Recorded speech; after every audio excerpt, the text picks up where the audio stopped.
Okay, here we go. I'm going to get two of these. July 12th.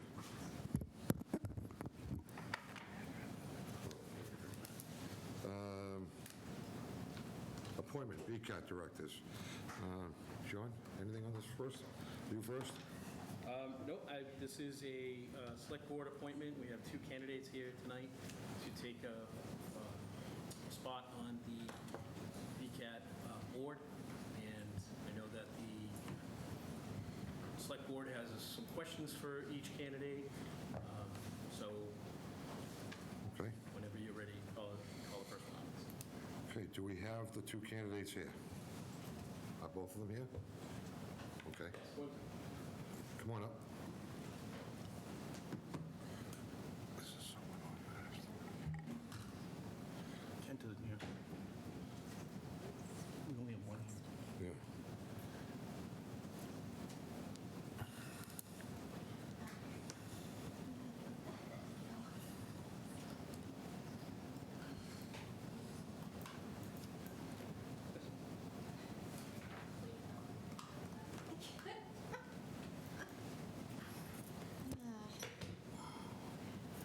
Good evening. Good evening. Good evening. Will you just state your name and what you're here for, and we'll go from there. Christina Nikitas, BCAT Board of Director applicant. Okay, and you're one of two candidates for the position that's open right now, correct? Yes? I don't know how many. Oh, she doesn't know how many. Okay. Well, you are. You're one of two. We're going to ask a few questions and go from there. So we'll start with Michael. He's been on the board for a while there, so we'll start with Michael. Thank you, Mr. Chairman. Good evening, Christina. Good evening, Mike. Thank you for putting your name into the ring for BCAT. I'm a former Board of Directors member. I was, for the last couple of years, just recently resigned. And BCAT, I think, is a very special part of Burlington, and they help Burlington go. And I'm excited to see that we have, some applicants for the Board of Directors. It's a great group, and they do a lot for BCAT, and BCAT does a lot for the town. So my question is, what is something that you can bring in your toolbox or life or work experience to BCAT that was probably something new to BCAT that can help enhance the organization? So I know the board is a very diverse group. My background is varied. My work was in business and technology, also academia and medicine. My passion. Can I just stop you 1 second? Could you just move that microphone a little bit closer to you? Certainly. You can slide it right in, because This guy's here. Yeah. Okay. Right in. So with my varied background and my interests, I think I could make a complementary contribution to the board and enhance the board. Thank you. Thank you. Thank you, Mr. Chairman. You want to bring it down at the same time? Whatever you're You're the vice chair, make a decision. Sure. Okay. Mr. Moffett, morning. You're here also? Great. Thank you. So we're going to have you sit up here also, and I could do that, right? One fully and then call the second one up for it, or do you? Whichever is the correct way to do it. I don't know Yeah, I if would it's... do one candidate fully with questions and then. Then the other one afterwards? Okay, great. Thank you. Okay. Any other questions? No, thank you, Christina. Jim? Thank you, Mr. Chairman. It's kind of two questions. First question is, what do you think, what's your favorite part of BCAT? In other words, what's your favorite, what does BCAT do good that you like the best? What do I like best? First of all, we're a family. We work together, create together. I've done an awful lot of volunteer work since last year there, in crewing for the news or summer concerts or fall football games or bi-monthly talk show. And I have my own show at this point. I'm producing the Discourse Dive, which is a talk show bringing hopefully interesting subject matter to the community. So I'm fully vested in it. I just began volunteering last year, and I've just met some amazingly talented people there, and they're teaching me an awful lot, and I enjoy the learning. So if I were to be chosen for the board, I would want to further the code of ethics from you, the town select board, to the BCAT board, and continue their growth in the programming, which is PEG programming, public educational and government programming, to solidify that and to help bring that to a next phase. Okay, thank you. Second question is the flip side of that. If you could add one thing to BCAT's resume, so to speak, of programming, what do you think BCAT is lacking and could add to improve who they are? I can't say we're lacking. I really can't. So I won't be able to answer that because I don't see that at all. I think it's such a vibrant,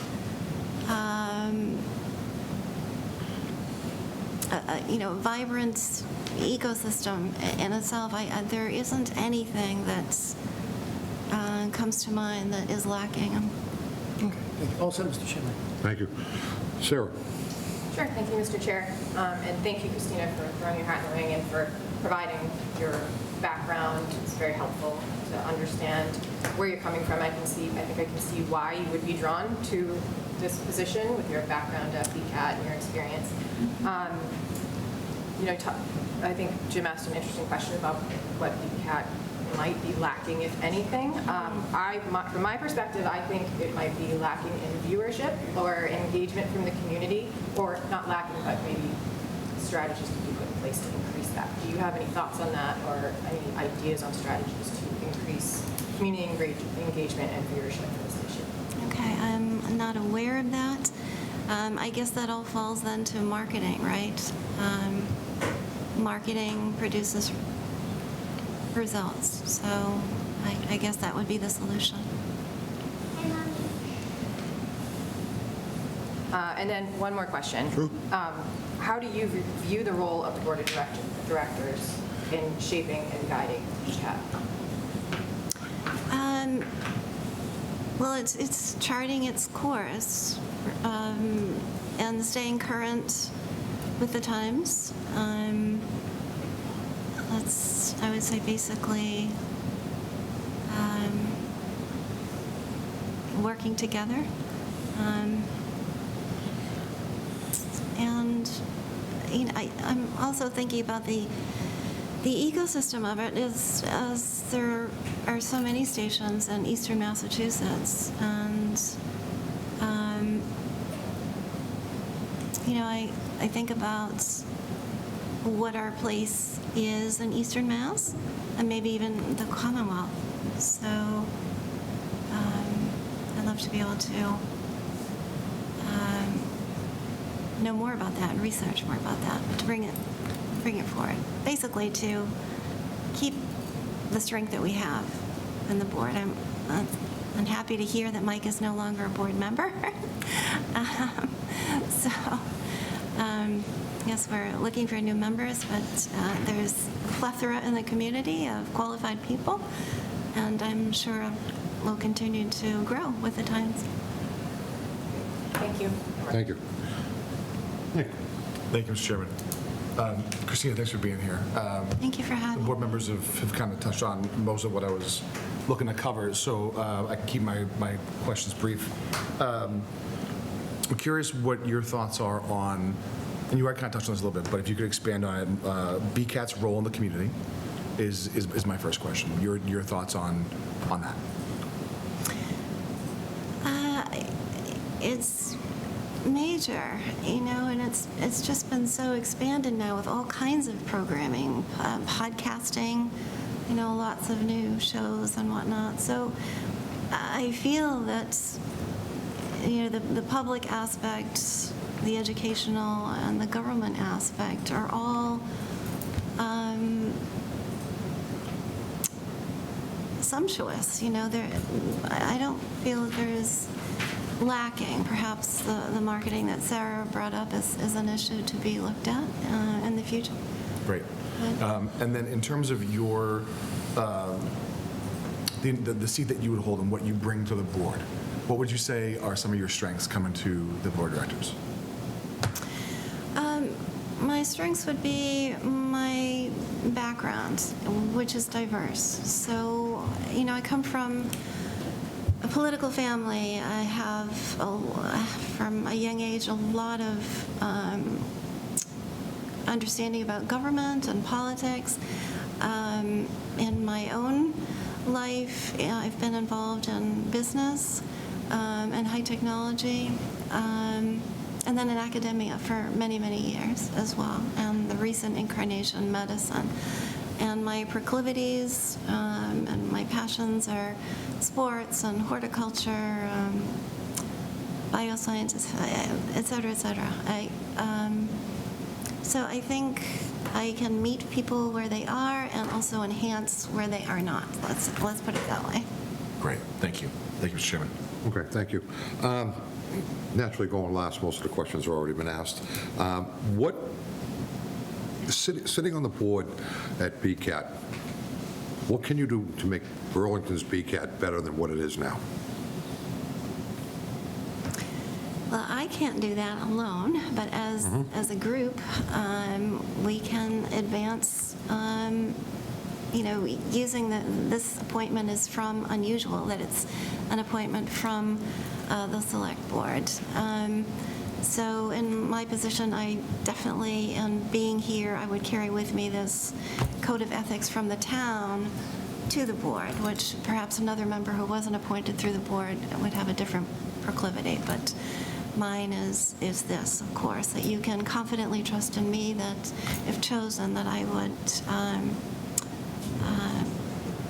just have a vested interest in growing the organization in every way that I can. Okay, great. Thank you very much. So, all right, well, thank you very much. Thank you. Ken's here, right?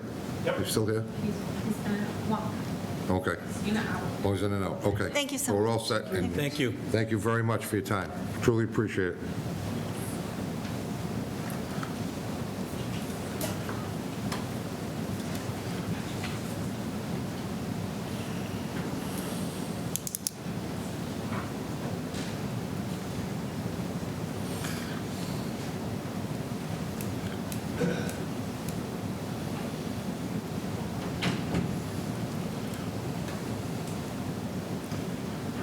Anybody got popcorn? Something? We have a 5-minute interview.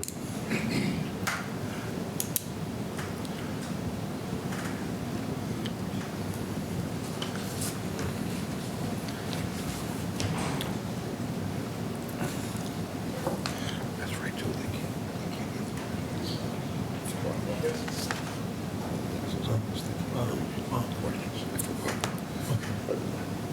Good evening, how are you? Not too bad, yourself? Good, very good. Just introduce yourself and tell us why you're here. And well, we know why you're here, but this is for the people on TV more than anything else. So Sure. Just start with your spiel, and then we're going to go through questions and Sure. go from there. Do you want to know why I'm applying for the position, or? Go ahead. Sure. Yes. My name's Ken Moffett. I've lived in Burlington since 2011. I have 2 kids in the school system here, 12 and 8. I think I guess just for public service start, I used to be on what was the scholarship committee that was broken out. When that was from Scholars for Dollars, so I was involved with that for about 4 years. I'm on my 2nd term with Shawsheen on their board, and I'm also on conservation. So the 2 I'm currently on are the one I listed. So yeah, trying as I think it's good to get involved with the town, and I've had some good experiences. The scholarship was a great opportunity to meet new people.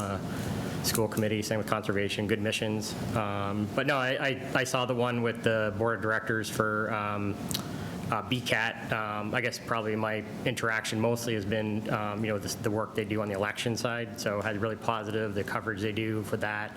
In the last couple of years, they started some stuff with the school. with the superintendent there, so they've done some spotlights and different stuff. So you really see the positive impact they have from, public, government, educational. I mean, it's a great resource for the town. I mean, that's where other than maybe the patch, that's probably where I get, or not patch, the Nikki, Buzz, sorry, I'm getting mixed up. Buzz and BCAT, that's probably where I get most of my news for like what's going on in the town. So I think it's a fantastic resource. And, so when I saw the thing come up, I thought it'd be a good opportunity to get involved. And then, kind of my interactions on like the election side and then kind of with the school, it's been positive. So I thought it'd be a good opportunity to maybe get involved. Okay, great. Thank you very much. So we'll get some questions. We'll start with Mr. Spail. Thank you, Mr. Chairman. Hi, Ken. Thank you for putting your name in the ring. Sure.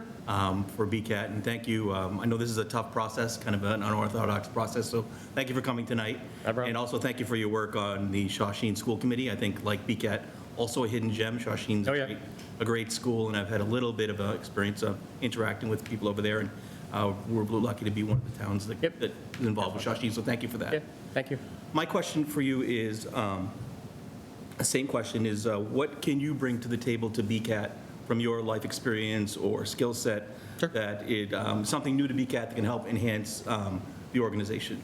Sure. I mean, I've worked in business and financial service accounting for the last 20 years, so I bring that work experience from financial services. I've worked for a hospital network. I work for an insurance company now. I've worked for banks. I bring a pretty wide range of like experience in my work life. So that'd probably be helpful. I feel like that was a good add to the Shawshene board from a finance and accounting oversight since I've come on. Not that I'm saying I'm the only one, but point being is I think that's helpful in what I do for a living from a treasury, accounting, finance background, investments.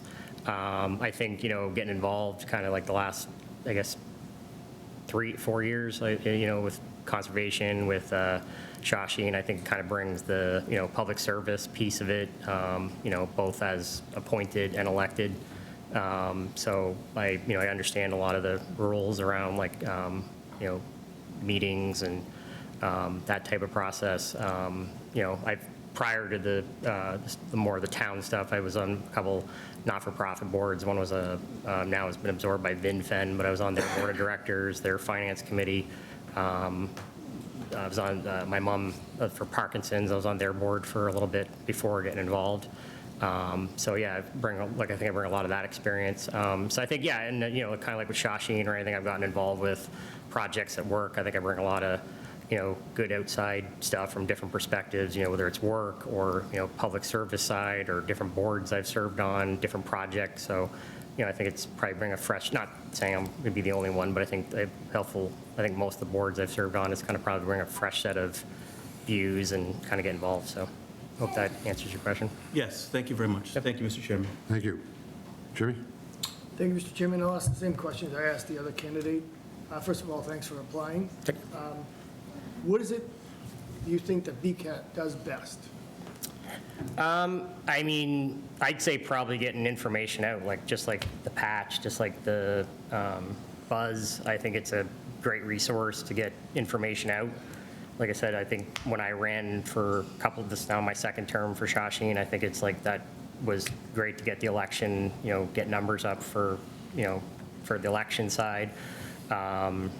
I mean, to Mike's point, I think it's a hidden gem, like as far as like access to resource, like for information. Like I said, I wouldn't even know half of what goes on in the town without that resource. So it's a good resource as far as like, whatever you're looking at, educational, government, like basically, there's different it's interesting to see, people have different viewpoints. It's kind of a good resource that way. So you have kind of like the information that's right, but then you also have like just like any paper, there's people that write in, stuff to see what's going on. So I think it's a good resource as far as to keep updated and what's going on with the town. Okay, and then the flip side of that, if you could add one thing that BCAT is lacking, what would it be? I don't think they really are lacking. I mean, I think it's maybe fresh perspective, maybe. I think that's maybe something, but I think they do a pretty good job. I mean, from what I can tell. I mean, like I said, I've had pretty positive. I've had a positive experience with them, like they did for Shawshene. They came in and did, I think it was this year, like a spotlight on so, like that's kind of what Shawshene was trying to get out there, was trying to get like, whether it was like what was going on at the school or different things so, that was, for me, that was a good resource for like, parents or wanting to have their kids apply or just what was going on to keep up to date. So I think that's a pretty good, so I had put the superintendent in touch with them. So I think that's a good resource as far as. Okay, all set, Mr. Chairman. Thank you. Sarah? Thank you, Mr. Chair. And thank you, Kent, for stepping up Thank you. and providing your resume. Very impressive, very diverse background, and for all your work you've already done for the town. So thank you for stepping up again. Thank you. I don't know if you've had a chance to think about this, but I think with media in general, you're always thinking about increasing viewership and Yep. engagement. Do you have any ideas about strategies that the board could do to increase community engagement and viewership? I think it's a lot of like partnerships, like establishing those, like, like for example, using Shawshene as an example, like that was kind of a way, like at the school, they've tried to, try to improve like through social media and get the word out there. But, that's kind of limited sometimes by your, like the Shawshene population.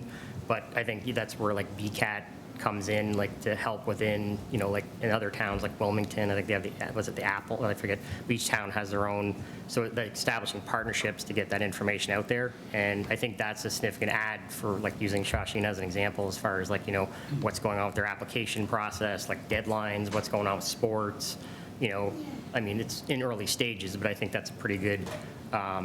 We hired a new superintendent. I think this is his second term. So, kind of seeing that, spotlight on him and what's going on. So I think that's, ways to, I think it's establishing those partnerships. So that's a good example of like, that ways to use BCAT to kind of get different information out there with what's going on with the town, especially like, a school like Shawshene, like to Mike's point, is a hidden gem and, does kind of go, my mom was a teacher for 30 years, my grandma, my aunt, all education backgrounds. And, like I think, some people forget, like even my own daughter sometimes makes the joke that it's in Billerica. And I'm like, no, it's the physical school may be in Billerica, but it's still a Shawshene, it's still a Burlington school. So, knowing having that access to the community. Okay, thank you. And then how do you view the role of the board of directors in shaping and guiding BCAT? How do we grow the board? How do you view the role? I mean, I would think it's the same like Shawshene or any board. It's like, I think you kind of act as a sounding board, oversight. But I think, each case is different, but I think it's like knowing what's the oversight and what's kind of like, even using the school committee as an example, there's certain things the school committee does and should do, and there's certain things the administration does. So it's knowing those, roles and responsibilities. So, I mean, I've learned a lot in 4 years about like, maybe in my first year there was things I did, but now it's like I kind of have a better understanding of like, what that role's playing. But yeah, it's mainly like from an oversight as a sounding board, bring in fresh ideas, help out where you can. So I think that's kind of, and knowing when to get involved and when not to get involved, and, allowing like using different boards as examples, like when to, allow the people that whatever you're involved with to do their job. Thank you so much, Ken. Yep. Thank you. Awesome, thank you. Thank you, Mr. Chairman. Ken, I'm just going to say thank you for applying and Thank you. for doing this. I think all of my questions have been answered thus far. I appreciate you taking the time to Thank you. go into some length about, your thoughts around this. So I'm all set, Mr. Chairman. Thank you. Thank you very much. Ken, what can I say? Thank you once again for stepping up. Your name's all over town to begin with, so that's a good thing. I hope a good thing. I'm just kidding. It's not with the guy behind you, so that's okay, but everything else is good. So, I just had one quick question. So if this appointment comes available for you and this position opens up, Sure. what can you do to make Burlington a better Burlington with BCAT involved?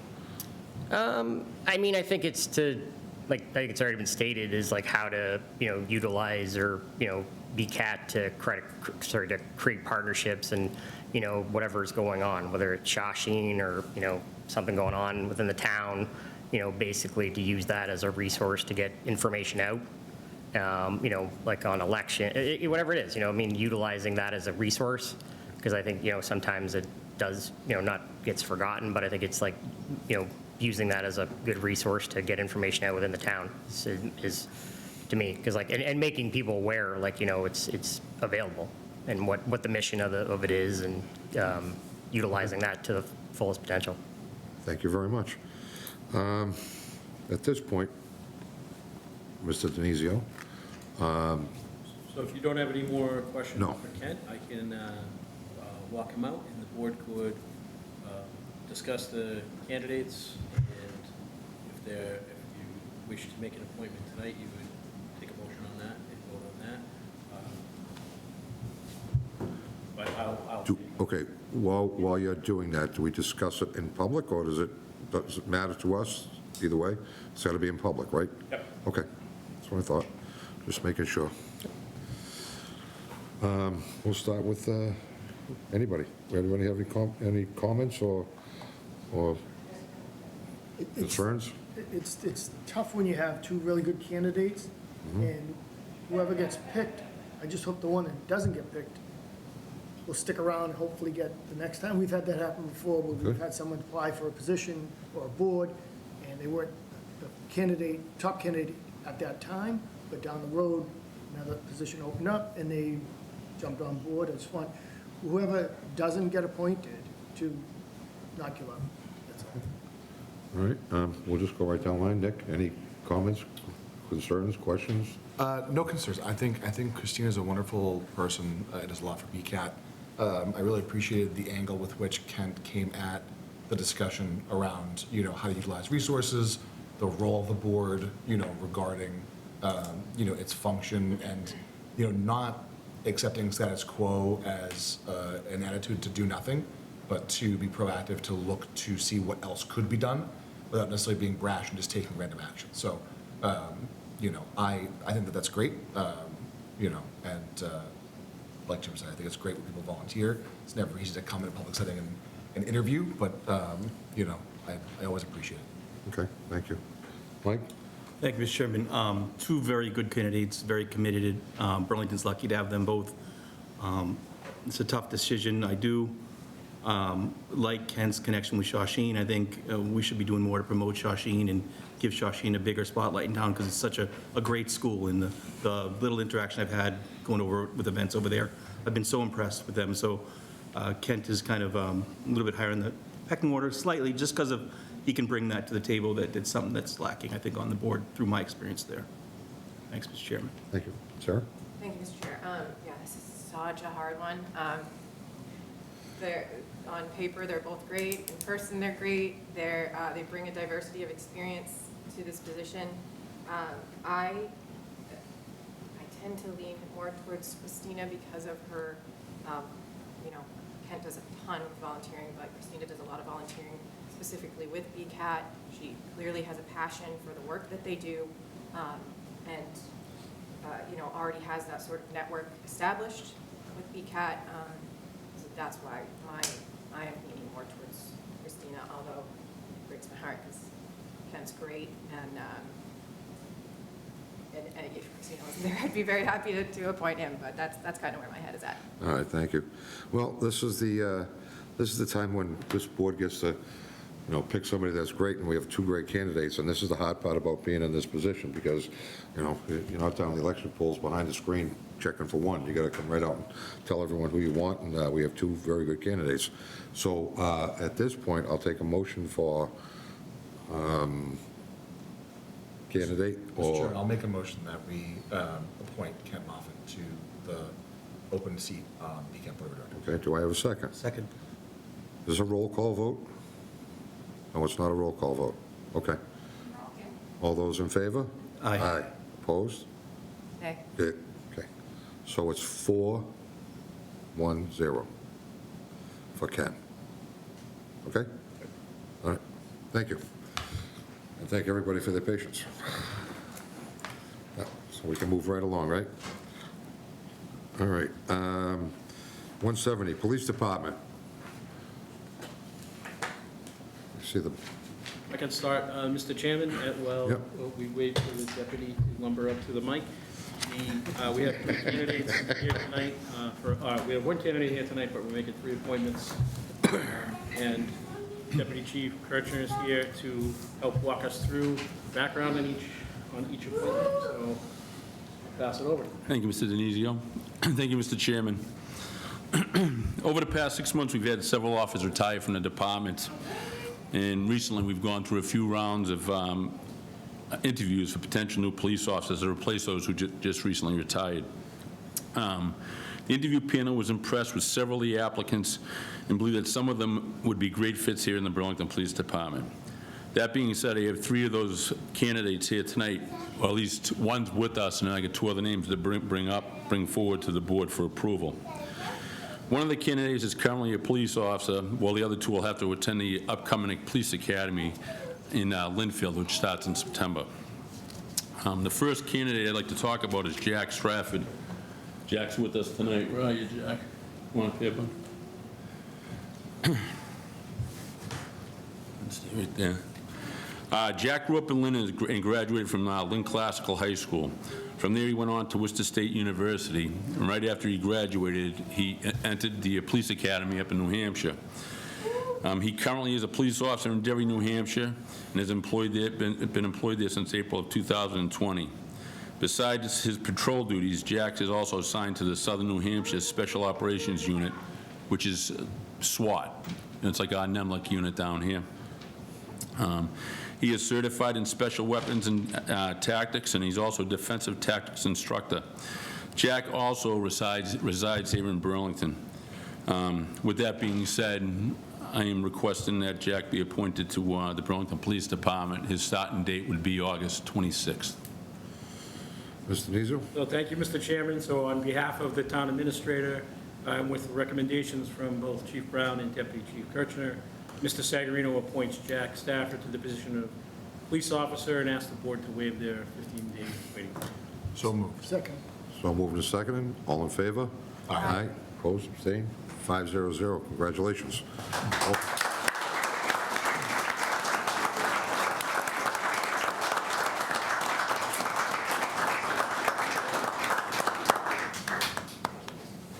Congratulations.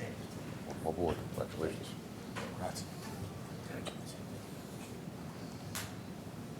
Want to do pictures? Yeah, Jack, when you take a couple pictures with the select board, Pictures. and we'll do our pictures over at the police station afterwards. You walk right in here, they're gonna come right in here. Yeah. I'll get in there too. Yeah. We do ours at the police station.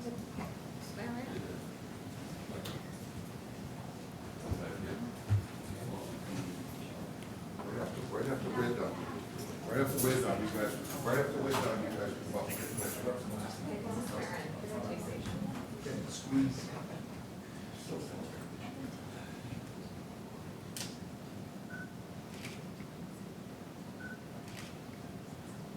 Good. Stay there. Yeah. Well, Robert. Thank you. There you go. Don't worry there. Oh, I didn't try to take a picture.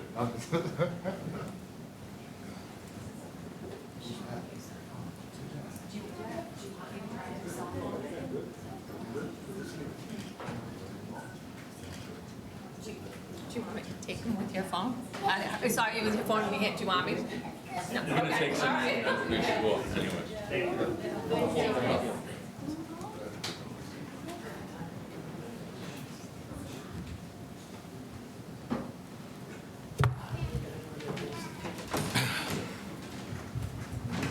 No?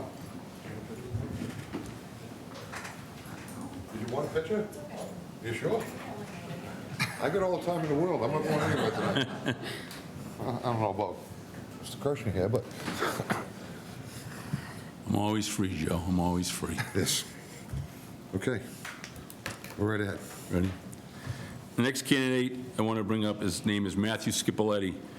Matt grew up in Winchester, where he graduated from Winchester High School. From there, he went to Suffolk University, where he earned his bachelor's degree in business administration and marketing. After graduating college, Matt enrolled in the United States Army. During his tenure there, he rose to the rank of sergeant and squad leader. Some of the things we learned about Matt about his time in the military were very interesting that we learned during the interview process. The panel feels that Matt's education and his life experience through the military make him a great fit for the department. Matt is also the son of retired Sergeant Bernie Scipiletti, who grew up here in the town of Burlington, and he still has many members of his family still living here in Burlington. With that being said, I am asking that we appoint Matt Scipiletti to the Burlington Police Department, and he'll start the academy in September. Sir? Thank you, Mr. Chairman. So on behalf of the town administrator, with the recommendations from the chief and deputy chief, Mr. Sagarino appoints Matthew Scipiletti to the position of police officer and asks the board to waive the 15-day waiting period. So moved. Second. So moved and seconded. All in favor? Aye. Opposed, abstained, 500. Is he here? No? No, we usually introduce him after they're done with the academy. Okay. And the last candidate I bring forward tonight is Alexa Gaudette. Alexa grew up in Long Island, New York, but currently resides here in Burlington with her husband and a newborn child. Alexa has a Bachelor of Science degree in recreational therapy from the State University of New York at Cortland. She also went on to further her education at Peconic Bay School of Radiological Technology, where she continued to develop her skills in a hospital-based program. Alexa currently works at Mass General Hospital, where she is an MRI CAT scan technologist. During our interview with Alexa, the panel found out she always dreamed of following in her father's footsteps of being a police officer. Her dad had a great career in New York with the New York PD. The panel believes Alexa's current career will be beneficial towards her transitioning into a career of law enforcement. She currently deals with a variety of people and personalities, has the ability to react and produce in a moment, and lastly, make sound decisions based on the information provided to her. That being said, I'm requesting that we appoint Alexa Gaudette to the Burlington Police Department, and she would go into the academy in September. Sir? Thank you, Mr. Chairman. So on behalf of the town administrator, with the recommendations from the chief and deputy chief, Mr. Sagarino appoints Alexa Gaudette to the position of police officer and asks the board to waive their 15-day waiting period. So moved. So moved and seconded. All those in favor? Aye. Abstained, opposed, 500. Thank you, Mr. Chairman. Congratulations. Congratulations to everybody. Good job. thank you. Once again. Mr. Kirchner, once again, the outstanding group in the back. They're all here. They're all here. Someone got called out, so. Yeah, I watched that too, but Yep, they were here. gentlemen, thank you for your support. Thank you. Thank you. Have a good night. Take care. Thank you. So, Mr. Chairman, next we have some appointments within the fire department, and we have Chief Connery here to help walk us through those.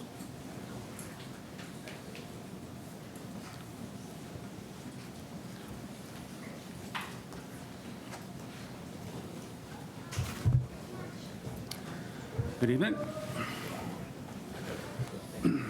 Tonight we have an appointment of a dispatcher and a limited assignment firefighter. Our civilian dispatchers are the lifeline, the link between the commanders on scene, the firefighters on scene, and the hospital, the helicopters, the mutual aid, towns. It's a very stressful job. And we're unfortunately losing a 35-year member, Elaine Carpenter. She's here tonight. Elaine was an original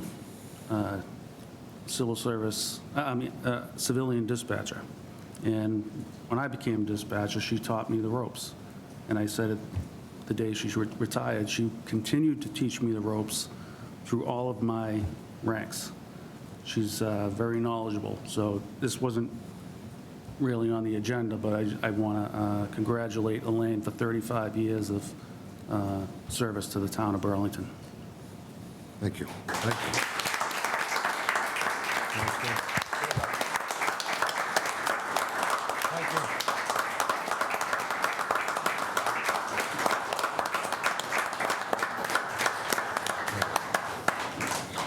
Long time.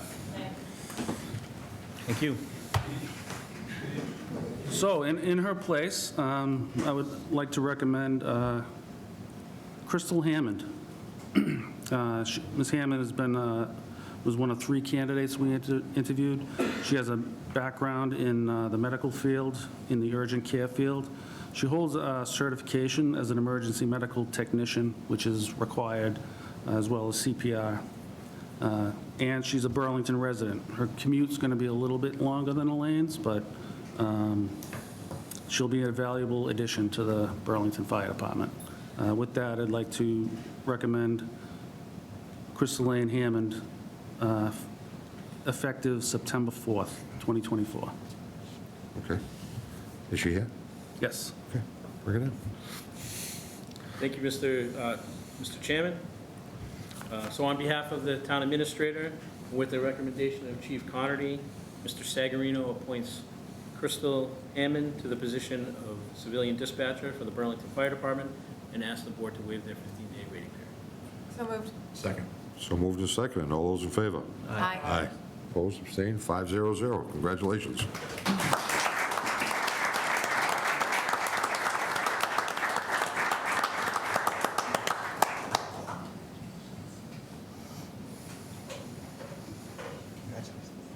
Congratulations.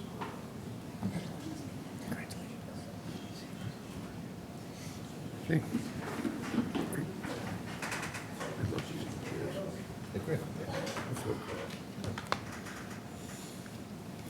Okay. And continue with the retirement phase. John Hannafin has retired from the fire department after 31 years of service. He's not here tonight,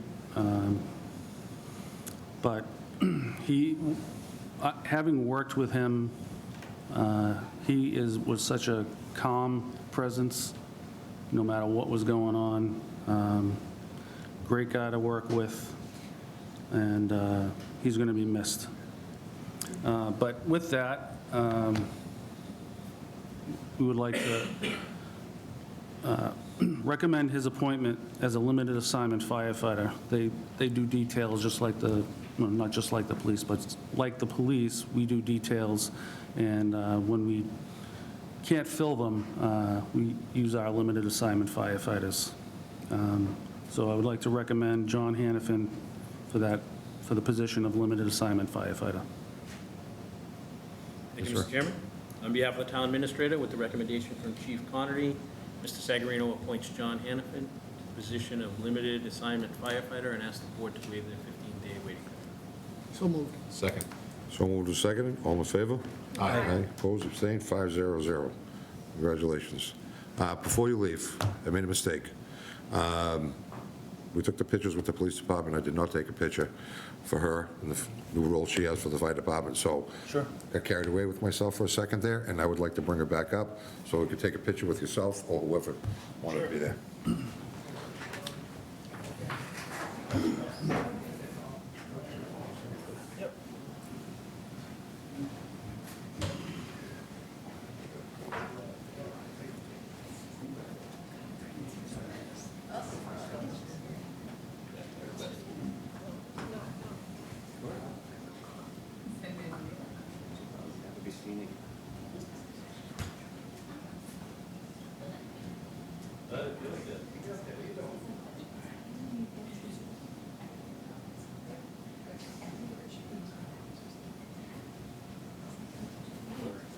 Thank you. Thank you. My bad. Thank you, Chief. Thank you, guys in the back. What's that? We lost one left.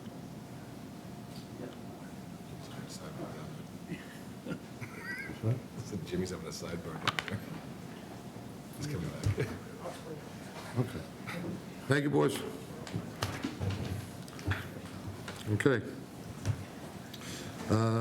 Town Common, new flagpole, veteran section, Mr. Hannafin.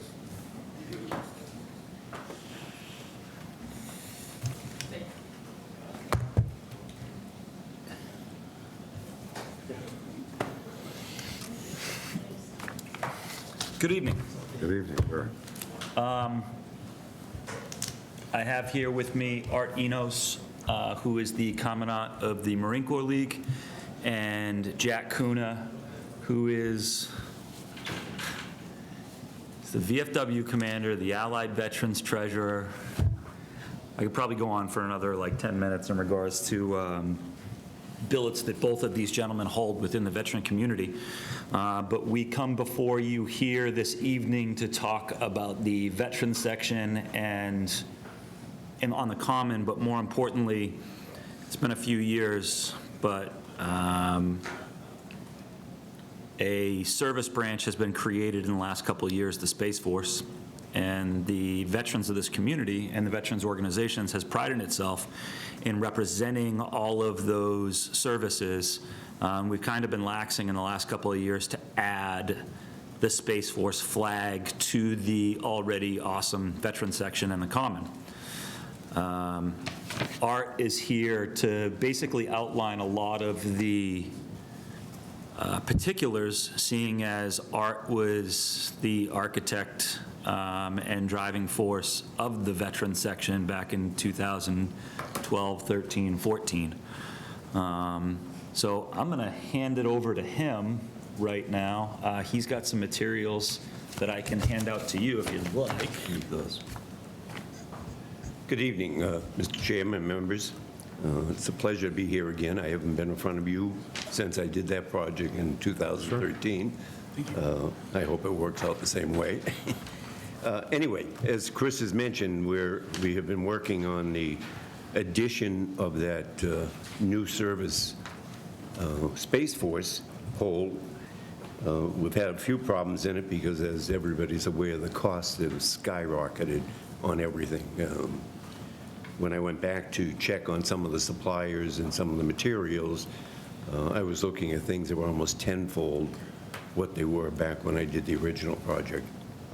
So in trying to get it down to a point that we could afford to put this forth, it's taken a little while, but we finally gotten to the point. Flagpoles, when I originally put them in, the 30-foot is not the American flag is 35. But the 30-foot is for the service agencies, cost us about $1,375 apiece. They're now close to $3,000, $3,500 apiece. So when we look at that with the installation and everything else that goes with it, we're looking at about a $5,000 pole, maybe $500 in extra parts and so forth. When I looked at that, the problem we had was the wall now would have to be extended. The diagram you have in front of you, the shaded portion shows the extension we would have to make to the wall and to the pathway to make it all come out looking okay. The side I finally chose to work on was because the opposite side, which I thought might have been a better location, has a sewer drain right in the middle of it. So rather than get into that area where we'd have to do an awful lot of work to relocate the drain and so forth, we moved it to the opposite side where all we're going to have to do probably is to trim out some limbs on the pine tree that's there. When I looked at all of that, we also had a problem in the stones are no longer made. So this is why it's been taking so long. But anyway, we have located across the country, we think, enough stones to match, and the few that we don't have, we can probably fit in there and you'll never notice the difference on them. Also, in doing that, I realized in checking the area over there, there's a lot of cleaning that has to be done to those stones. They've gathered a lot of vegetation and stuff like that. The monuments themselves and some of the headstones we have over there are pretty blackened right now with the vegetation. I contacted the National Cemetery in Arlington to try to get some idea from them as to what's the proper way to clean these things. And we have gone on their website and they've advised me products we can use. They've told me I cannot or should not pressure wash any monument or stone because of what it will do to cause further vegetation and also maybe chipping away of some of the lettering. So it is a hand job that has to be done to scrub each one, but with the solution they've told me I can use safely, we can get it done pretty easily. In looking at other things on there, I realize that we have a problem in trying to maintain that area in a pleasant-looking manner. We have a great common. We've now got a nice veteran section there that has the things it needs, but one thing we don't have is the landscaping. Everything we put there dies pretty quickly. The beautification committee goes out there and puts flowers constantly. 3 or 4 days later, they're dead because they don't get any water. They have to cart the water in their cars in containers, which is ridiculous to me. So I looked at that problem as well, and in the process of what I'm putting together, I looked to see how we could hook up to some water and to get maybe an irrigation system in there. So my entire project that I'm looking to try to do is to get the pole installed, to match the others, to get the wall done, the pathway, so it all looks like it was original and so forth, to clean up all the stones and the monuments in that whole section, and to try, if we can, to improve the landscaping by putting an irrigation system in. I met with the Tom Hazy, town engineer. We pulled up some plans, and we were lucky to find that there are 2 main water lines. One runs down Center Street. Without going out with the machines to really locate it, we think it's either in the street or in the sidewalk. We did, however, find one on Cambridge Street that right near the veteran section crosses over onto the earthen part of the common, which would make it much simpler to dig and tap into. We could even put a 2-inch port, I think they call it, in there, which would allow for any additional water attainment that the board may need later on or something. But we would like to ask permission to get that installed, and then we can reseed and try to keep that looking the way it should look. All of this we've been able to look at with self-funding within the veterans community, so we won't have to go to the town for 1 penny. It's strictly going to be self-funded through the Veterans Council. We also have to install, I'm afraid to say, 2 new LED lights for the poles. The lights have been hit a dozen times or more with the mowers. They're laying with bare wires, not bare wires, they're insulated, but the wiring that should be in a conduit is laying bare on those cement platforms because they've been knocked over so many times. That also is included in my overall budget amount that I'll tell you in a minute. We decided that probably what we need to do is put up some sort of a barrier around those lights to try to keep them from keep running into it. So something about 2 foot high, probably the same paving stone or wall stone that we're using on the wall, just as a barrier around the light itself. We already have the cement pad that's there, and I met with Brendan, the rec department director, and he did cut it a little wider so that they put mulch in there to try to keep the mowers from getting too close. But when they go by, sometimes at the speed they're going, it's pretty hard to see down, I guess, into the ground. The 2-foot barrier around it, if anybody's ever looked at St. Malachy's flagpole, they've had it for years there. They have a little, I don't think it's marble, it might be granite. They have a little wall just kind of covering it to the height of the light so that you see it a little more prominently. Anyway, all of that to bring this all up to date with the help of the rec department doing some trimming and so forth, and with suppliers that we've been in touch with already, we're looking at a budget amount of about $30,000. So I'm here, along with my fellows, to ask approval from the town to go ahead with this project.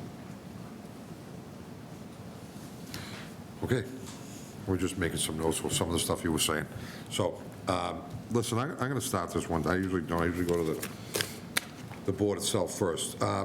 You answered one question already. There's already water there that we could possibly put the sprinkler system in, make it a lot easier. As far as the sprinkler system goes, do you have someone that's going to do that for you? Or you already, that's already taken care of? That's- Someone's doing it pro bono minus materials. Okay, all right. I have a gentleman that's been looking to do something for the town, and this is right up his alley. So this is what he does for a living. He does sprinkler systems for a living. My personal opinion is, whatever you need from me personally as on this board, not talking about the board members, you guys made this country what it is today, and I couldn't be any prouder to be in this country. So I'll tell you that right now, and whatever you need to make that better, I'm 100% in. So you'll know what I'm going to be voting on this. Now I'll go off to the board members. Jim? Thank you, Mr. Chairman. Absolutely, 100% in as well. I know my father was heavily involved with the vet agencies for years, and anything we can do to honor the vets of this country, as the Chairman said, is, I'm 100% behind it. Just a couple of quick questions. The pole, does it have to be installed by a specialty company, or can the town, is this something the town might be able to help with, to help bring the cost down? Yeah, the company I use is FLP up in New Hampshire. They're considered #1 in the fiberglass poles. They have dealers in the area. I've gotten prices from 2 of them, and it includes the pole and the installation of it. Because at the same time, what we did the last time was a little bit different. I want to have the trucks and the golden balls on the top and the rope enclosure checked, just to make sure that what we already have is still in good working order, make any repairs we might need to make, and I've built that price in to the budget amount that I have. You put the collars in the bottom, too. Oh, yeah, we also have to add all new collars on the bottom of those poles, because through the winters, they've cracked, and they're made out of a PVC, but they don't stand up well in the weather. They have to be put on from the top and drop down to the bottom. And that would all be done by the installer, which would be one of the FLP dealers. If at any point, or any part of this process, if there's something you think the town can do to help you offset the cost, feel free to reach out to us or town administration, because I'm sure whatever we can do to lessen the burden on the funding would be, I'm confident that we'd be supporting it. When we did this last year, I believe the DPW poured the cement for us. I have to go back to my records. I think we bought the cement from Woburn Concrete, because we had 6 or 7 holes to dig there. DPW dug those and poured the cement for us. As far as the pole itself, they're not hard. I did the 70-foot high school pole, which was a lot harder to do because I transferred that from somewhere to somewhere else. But these are fairly simple to go in. They're lightweight. They're not that strong.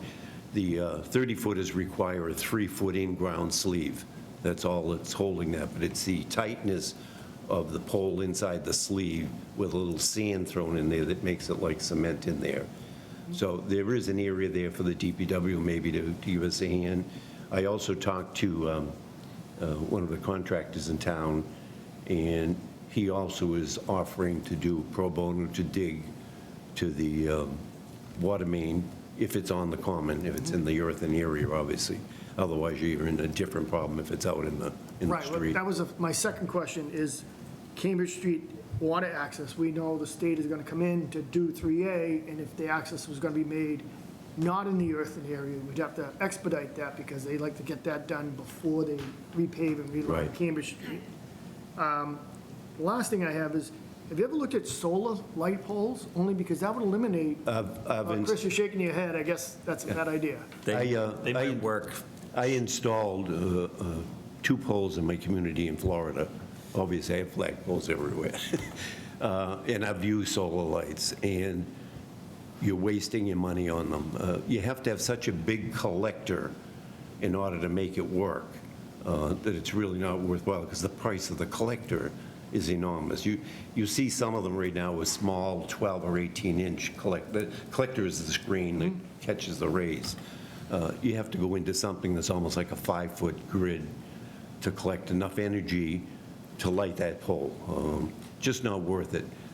The lights today, the LEDs, first of all, you've cut your electricity by 70% using the LED light. They now are down in price compared to what they were. They're the only thing in the whole project that is cheaper now than when we started. I'm also talking to Electric Supply. I know the owner's there, Larry, but he just sold it to a company in Japan. But he has promised me he's going to look into it and see what he can do for us. He did donate the lights last year, not last year, in 2014 for it. So we're working on that to try to keep the price down. And Brendan has agreed to work with me on trying to help on the irrigation. He said the problem is, and they've done this at another field, they have to cover it over and then put sand on it and then reseed, put some loam and reseed. He said he's had good luck with it, but it needs water. Last thing is, thank you for what you did 10, 12 years ago. Thank you for doing this. My pleasure. And I don't know if you noticed the pun you made when you said you were putting the Space Force flag up, and the prices have skyrocketed, so. Duly noted. All set, Mr. Chairman. Thank you. Nick? Thank you, Mr. Chairman. Thank you, gentlemen, for coming down. I appreciate the thorough presentation. I have no issue with this whatsoever. My question is actually more to the board and to John, is there any way that we can help them pay for this? I mean, $30,000 and they're paying for the whole thing. I mean, is there a way that we can pitch in funds? Can I interject? Us within the veterans community take pride in the fact that we take care of our own.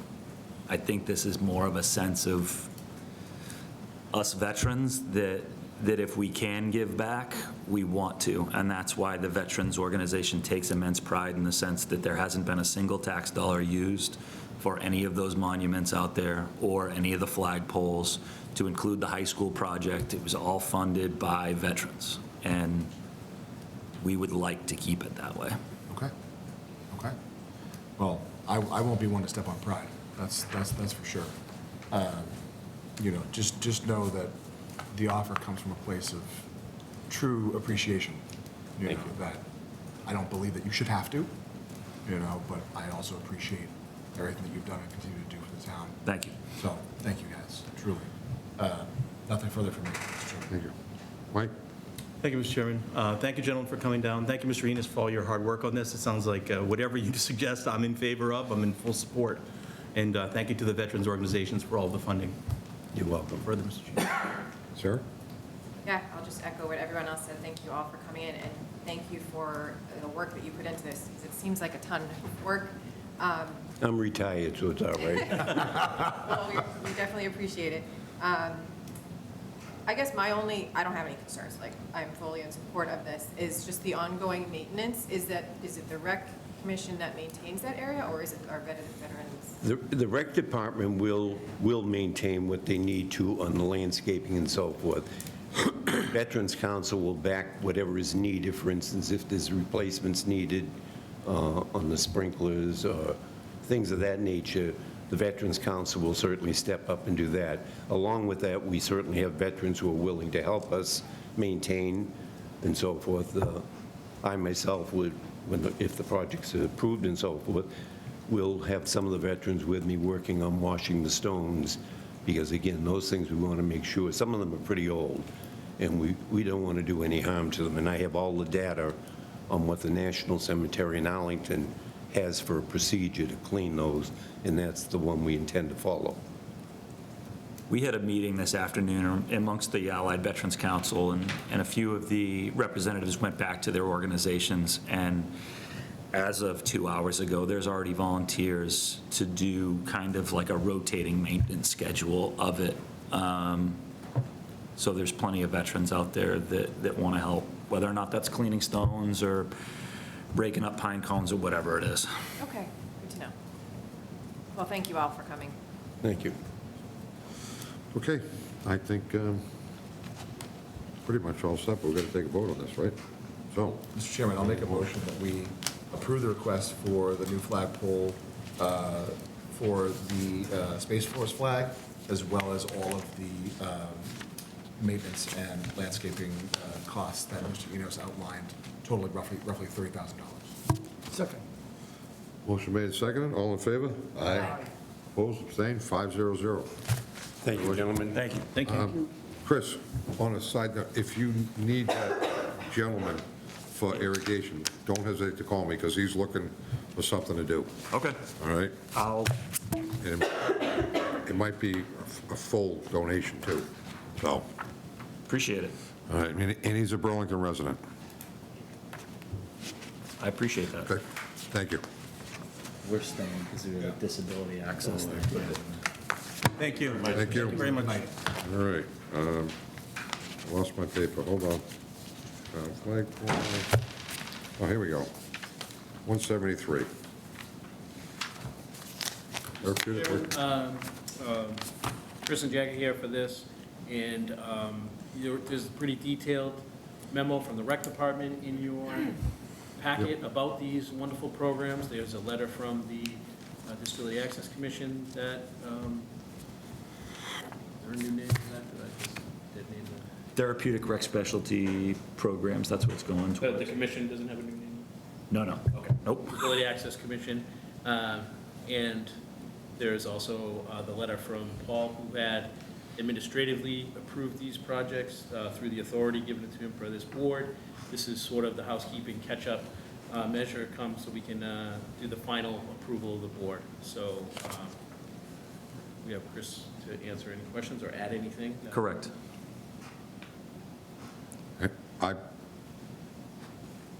Any questions from anybody? Absolutely not.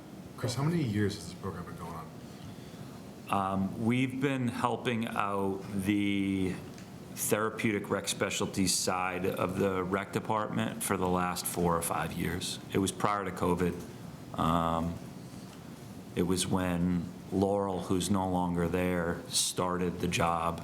Like I said, it was probably about 5 years ago Yeah. that they started to come to fund some of these specialty programs.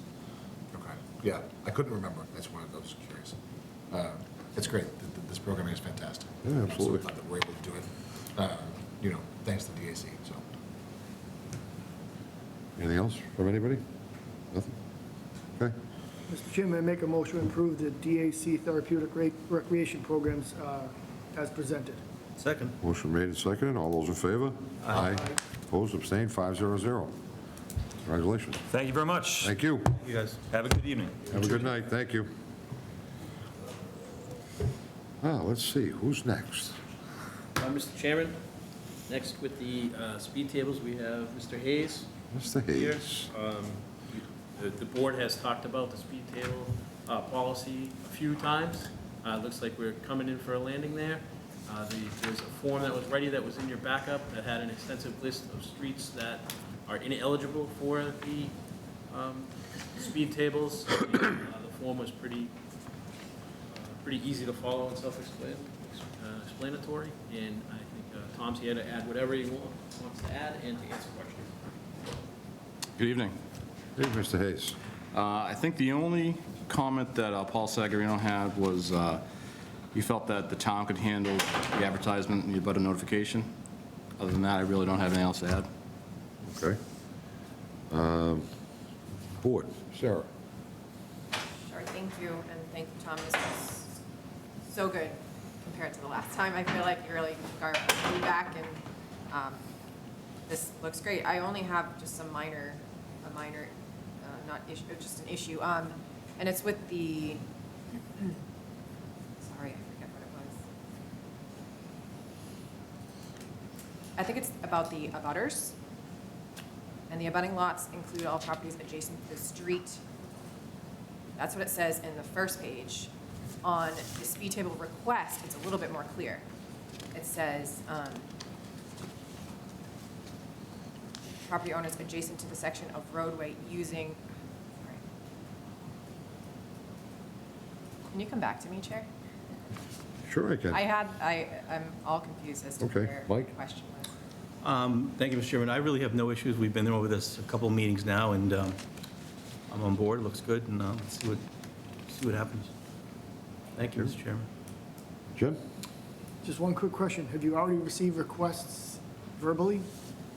The Fox Hill and the Westwood area, this is where this whole the whole process originated, and that's when the town administrator asked the traffic committee to put together a policy and a process for applying for speed tables. No, I have no further questions. I got it. You got it? Okay. I think so. Go ahead. So it's more just being clear about what abutting lots include. On the main speed table request, it says abutting lots include all properties adjacent to the street. In the request, it says property owners adjacent to the section of roadway. So I think for me, it's just like if you're requesting it on a street, are you getting the entire street or just the section of roadway where they want the speed tables? I think that's the only. Can you point, Sarah, can you point out where, what page? The first page on traffic calming speed table request. It is the second bullet point. Petition must have signatures from at least 75% of property owners that abut the street. In the second page, number 5, petition form, it says 75% or more of the property owners adjacent to the section of roadway. Okay. Which is a little bit more clear to me. That makes sense. It's the people who are going to be directly next to where the speed tables are and not the entire street, which is what the first page sounds like to me. Yeah, we can fix that. Yeah, We just could just like. just mirror the same language. Yeah. But other than that, I think it looks great. And I have no problems. Thank you so much. Nick? Thank you, Chairman. Tom, this is fantastic. My biggest question was around, like, the process, right? So they being a resident, is going to obtain the form, identify whether or not they feel like they can meet the criteria, and then should they just go ahead and fill this out and then submit it back to the requested location, or should they be asking about, like, location identification? So more to Sarah's question, like, is it the entire street versus a cross street to cross street, those types of things?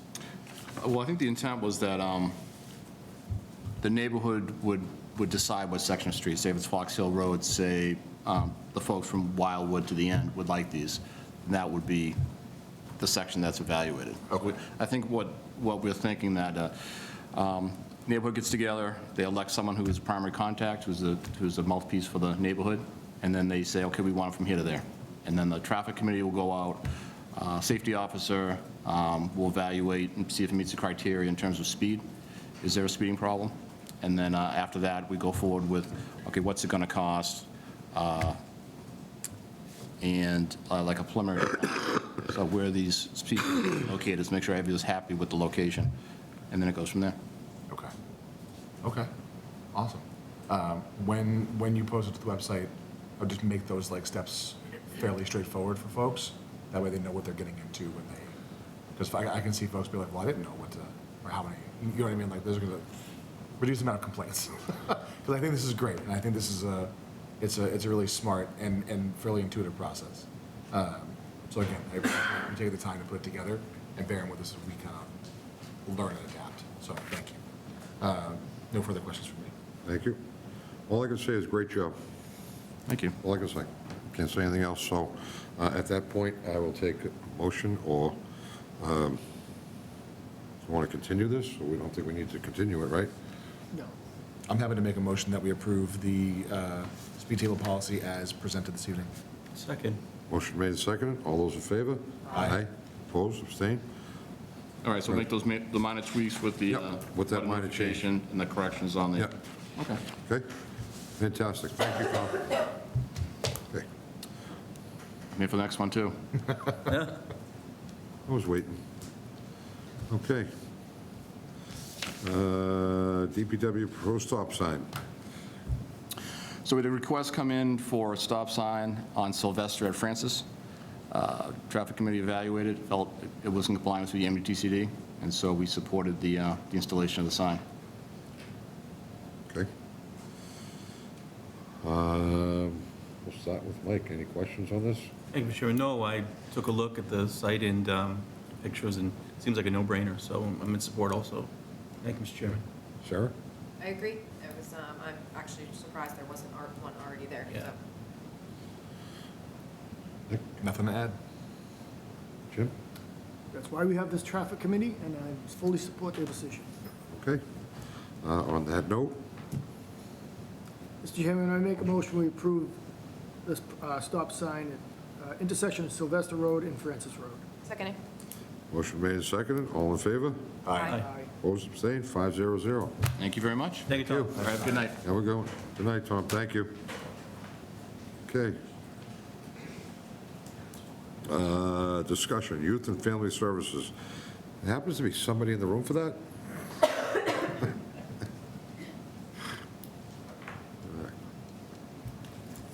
Thank you. Floor's yours. Okay.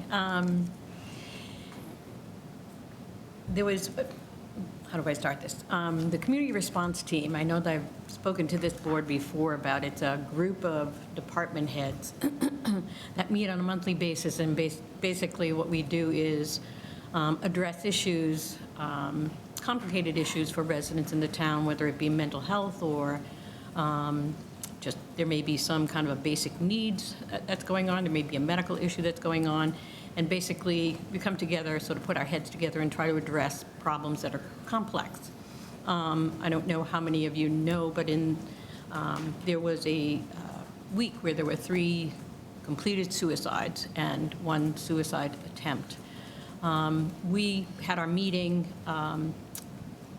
Jim Tiggis attended that meeting, and we talked about wanting to make sure that, I mean, suicide in general is it's a horrible thing, it happens.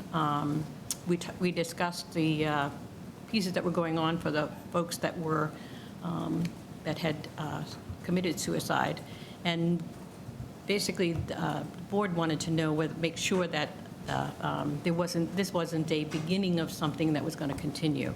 In the discussion, we found out that the suicides were all very different, and the folks that had committed suicide were under the care of, actually some of them, a team of professionals that were working with them. But the question came up about what could we do as a town, how can we respond to what the needs in the community are? And as a group, one of the pieces that we've gotten into a discussion of, one of the things that's coming up for folks in all departments is language. I mean, Burlington is becoming a much more diverse community, which is a good thing. But the needs, there are some folks in this community that have needs, and it really sometimes is hard to address and meet the needs of some folks. So one of the thoughts was for the town to begin to offer or to purchase a translating service, to somehow include translation services in the community, and in particular in the departments, police, you're looking at police, fire, council on aging, and youth and family services, as well as the Board of Health, where you come in contact with people that are struggling and not really being able to fully understand what's going on and meet whatever the need is. So I'm coming before this board to find out if this would be something that we could look into. Not at all. Is that Jimmy? Thank you, Mr. Chairman. Just to follow up on this, prior to the community response team being formed by Christine, the departments worked in silos. So the fire department might deal with this one person or family, over and over again. Then the police might deal with them, and then youth and family services, but they never talked. Now they're talking. And now it's a multidisciplinary approach to the residents to be able to provide services so that people know, well, they called the fire department for this, they called the mental health clinician for that. So they're finally, I don't say finally, but they're communicating to better serve the residents.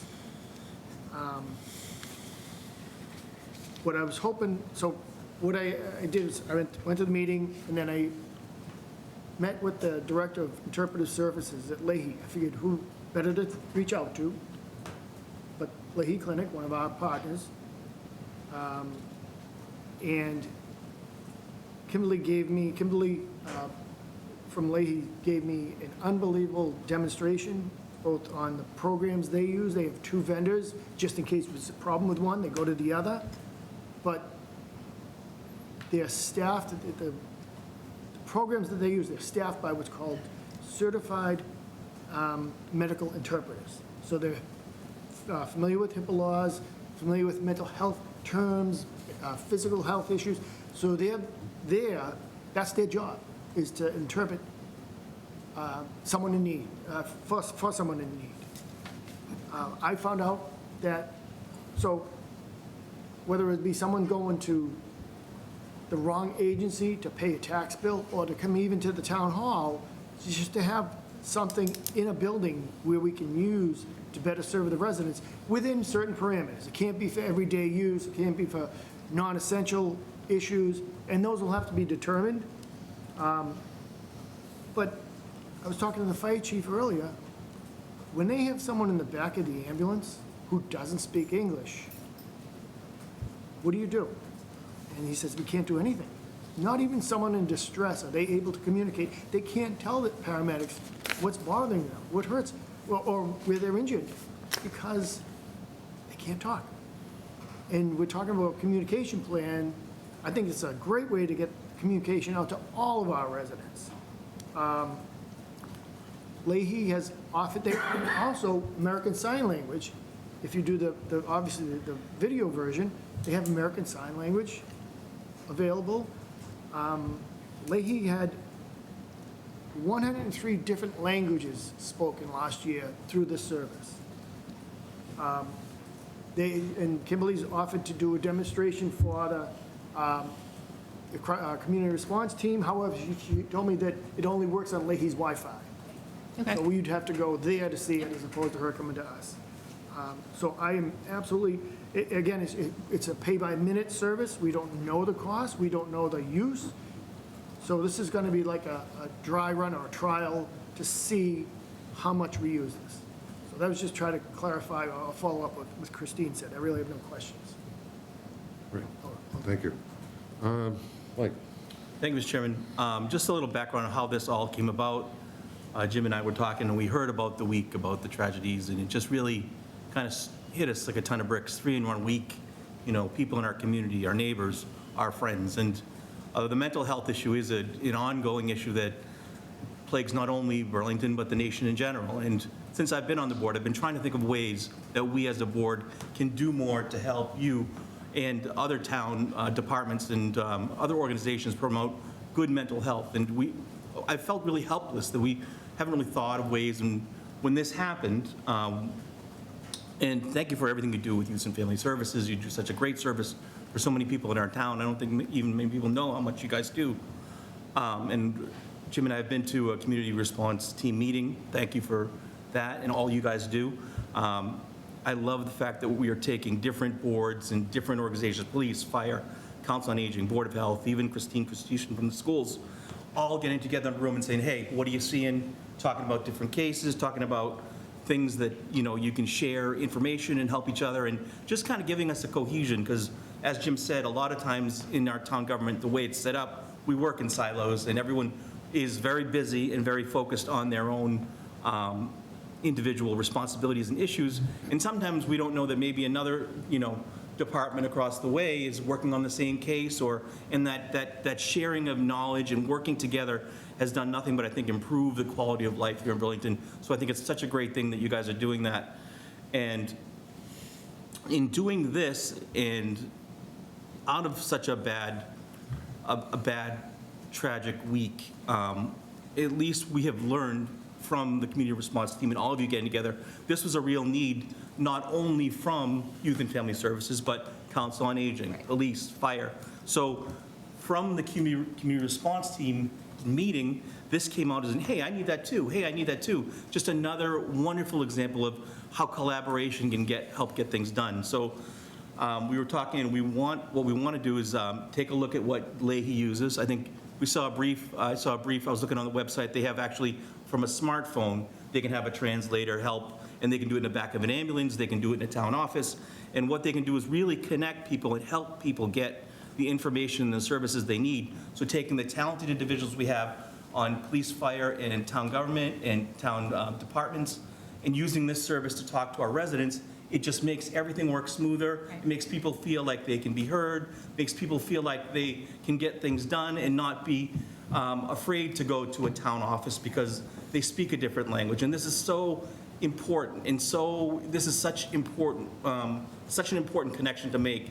And in town government, one of the frustrations is it takes so long to do things, but I think here we can actually do something that'll make a difference. So I'm fully in support of using ARPA funds to get Burlington set up on maybe a trial basis, maybe 3 months, see how it works, establish the parameters, establish what type of uses we need, and then potentially what we need going forward to keep this type of service, because I think it's such a positive, it'll do so many great things. It'll help so many people feel more welcome in the community, be able to get stuff done. It'll listen a lot of the barriers that people have that don't speak English or speak it well. So I'm fully in favor of anything we can do of this whole idea, and I'm just so thankful that all of you and everyone on the community response team does such great work and hard work to just help the residents and make their lives better. It's amazing. So thank you. You're welcome. If I can add something to that, too, it's sort of like when you think about mental health and the stressors that sort of contribute to people feeling a sense of hopelessness, oftentimes it is when it comes down to sort of a stressful situation where somebody has a need and can't get that need met. And it is much harder when you cannot understand fully what's going on. I mean, we have people that come in because they're struggling financially, and it's really hard to have somebody bring their 8-year-old to do the translating, because 8-year-olds shouldn't have to be worrying about whether or not mom or dad can pay the rent. So having a service like that is just going to make a huge difference. So, Thank you. Thank you, Mr. Chairman. Thank you very much. Thank you, Mr. Chairman. Christine, thanks for taking the time tonight to be with us, talk with us. I have a ton of questions that I think can only be answered by like a demonstration and then talking more about how we'd action forward on something like this. I agree with everything that the other members have said thus far. I think that it is important and it is worthwhile to try and see if this is the right approach.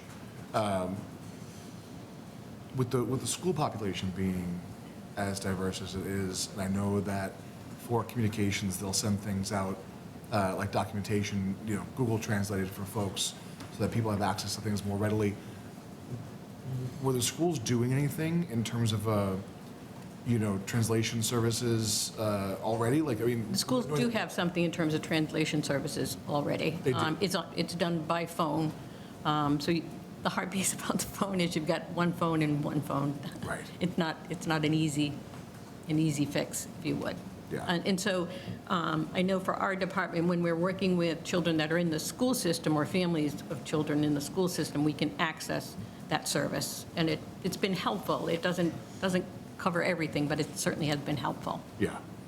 I can imagine for something like this, the best thing is to have somebody else in the room, but the next best thing, thankfully, the technology is to have somebody on a screen. Yes. Who can be Yes. there. Exactly. Which is also important. So, I very much want to see, a plan for how we would pilot this and what it would look like and what it would cost.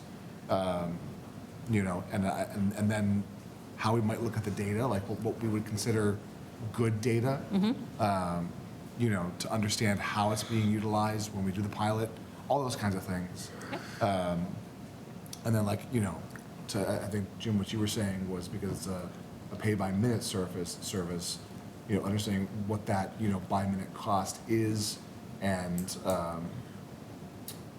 how many departments might want to leverage it. And then, are we tracking by department? Are we tracking holistically? So there's a lot of questions I have, but, it's very preliminary. I think that it's great. So, so I'm going to say now, but, thank you. Mr. Chairman, can I do a follow-up to Mr. Beasley? Go ahead. So just for references, typically $1 to $1 to $1.25 per minute, depending on the language.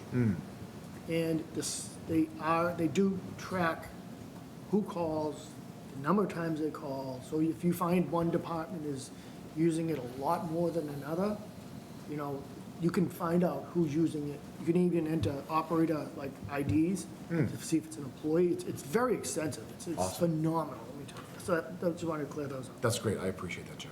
Thank you. Sir? Thank you, Mr. Chair, and thank you to the community response team for all your work in looking into this.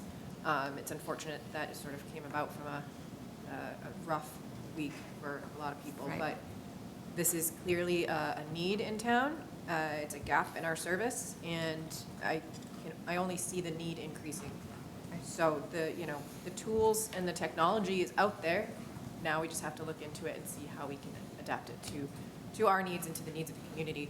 I mean, just one anecdote from the other night, I was watching the Conservation Commission meeting, and there was a person coming in about a shed near wetlands, and she did not speak a word of English, and she had to have her daughter come in and translate everything in real time.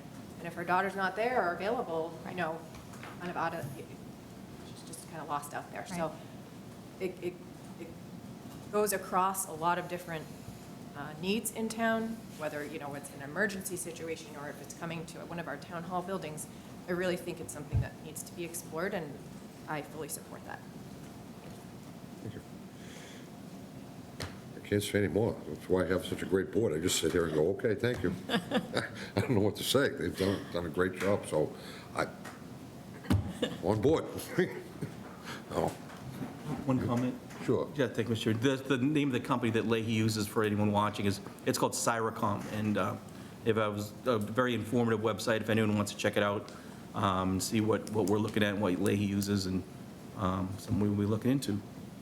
That's great. Thank you. Mr. Chairman? Yes. Real quick, as far as procedural, maybe Mr. Denizio can answer this. The next step is Christine's going to try to get the group together to do a visit to Leahy so they can see it, because they're the ones that are going to be using it. So I'd rather have them see it and not just me, because they'll know the interface. They'll be the ones on a day-to-day basis if needed.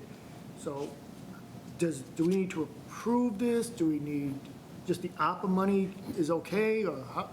Yeah, I think that the direction that we talked about last week, tonight, it seems like everybody's on the same board, with the idea of trying to pilot something like this, to get an idea of the order of magnitude of how often do we use it, what's the cost going to be, how are we going to fund it in the future.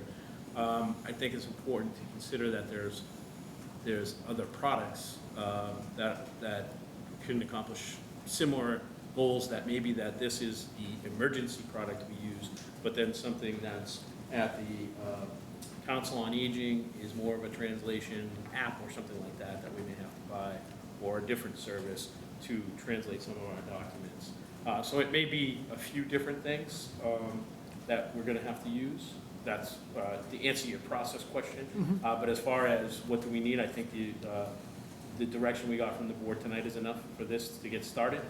I think the idea of doing it over several months is a good one, and we can track what the usage is and get back with that group and say, hey, we used it this many times over that period of time, and then that group will know, well, yeah, you did, but we could have used it this many more times, or, well, we didn't really need to use it this many times. So the data we get back will be a good one, and the timing of that works out nicely because the opera funds go away, and we're going to have to know if this is something we're going to fund in the future, how are we going to go about that?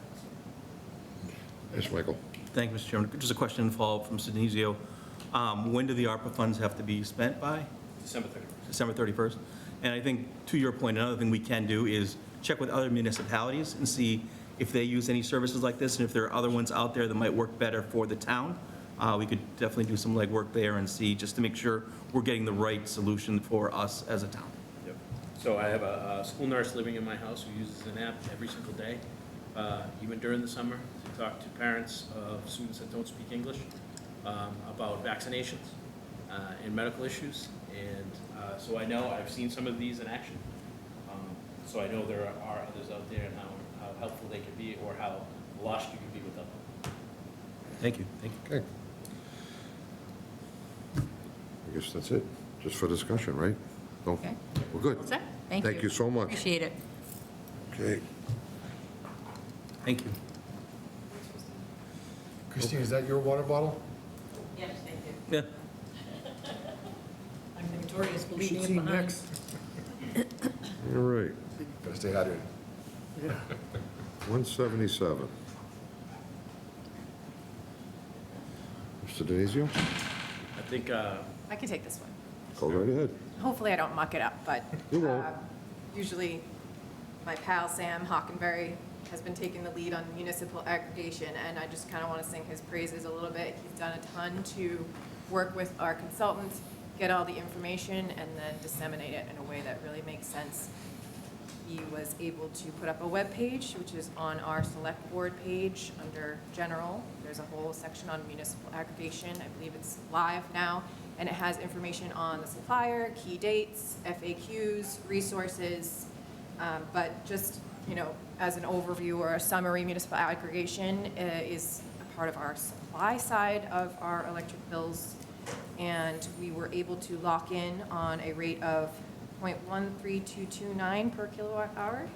And that rate will be from this October through October 2026. So it's a 2-year plan that we locked in on that rate, and hopefully that will provide savings as well as stability, especially during those expensive winter months.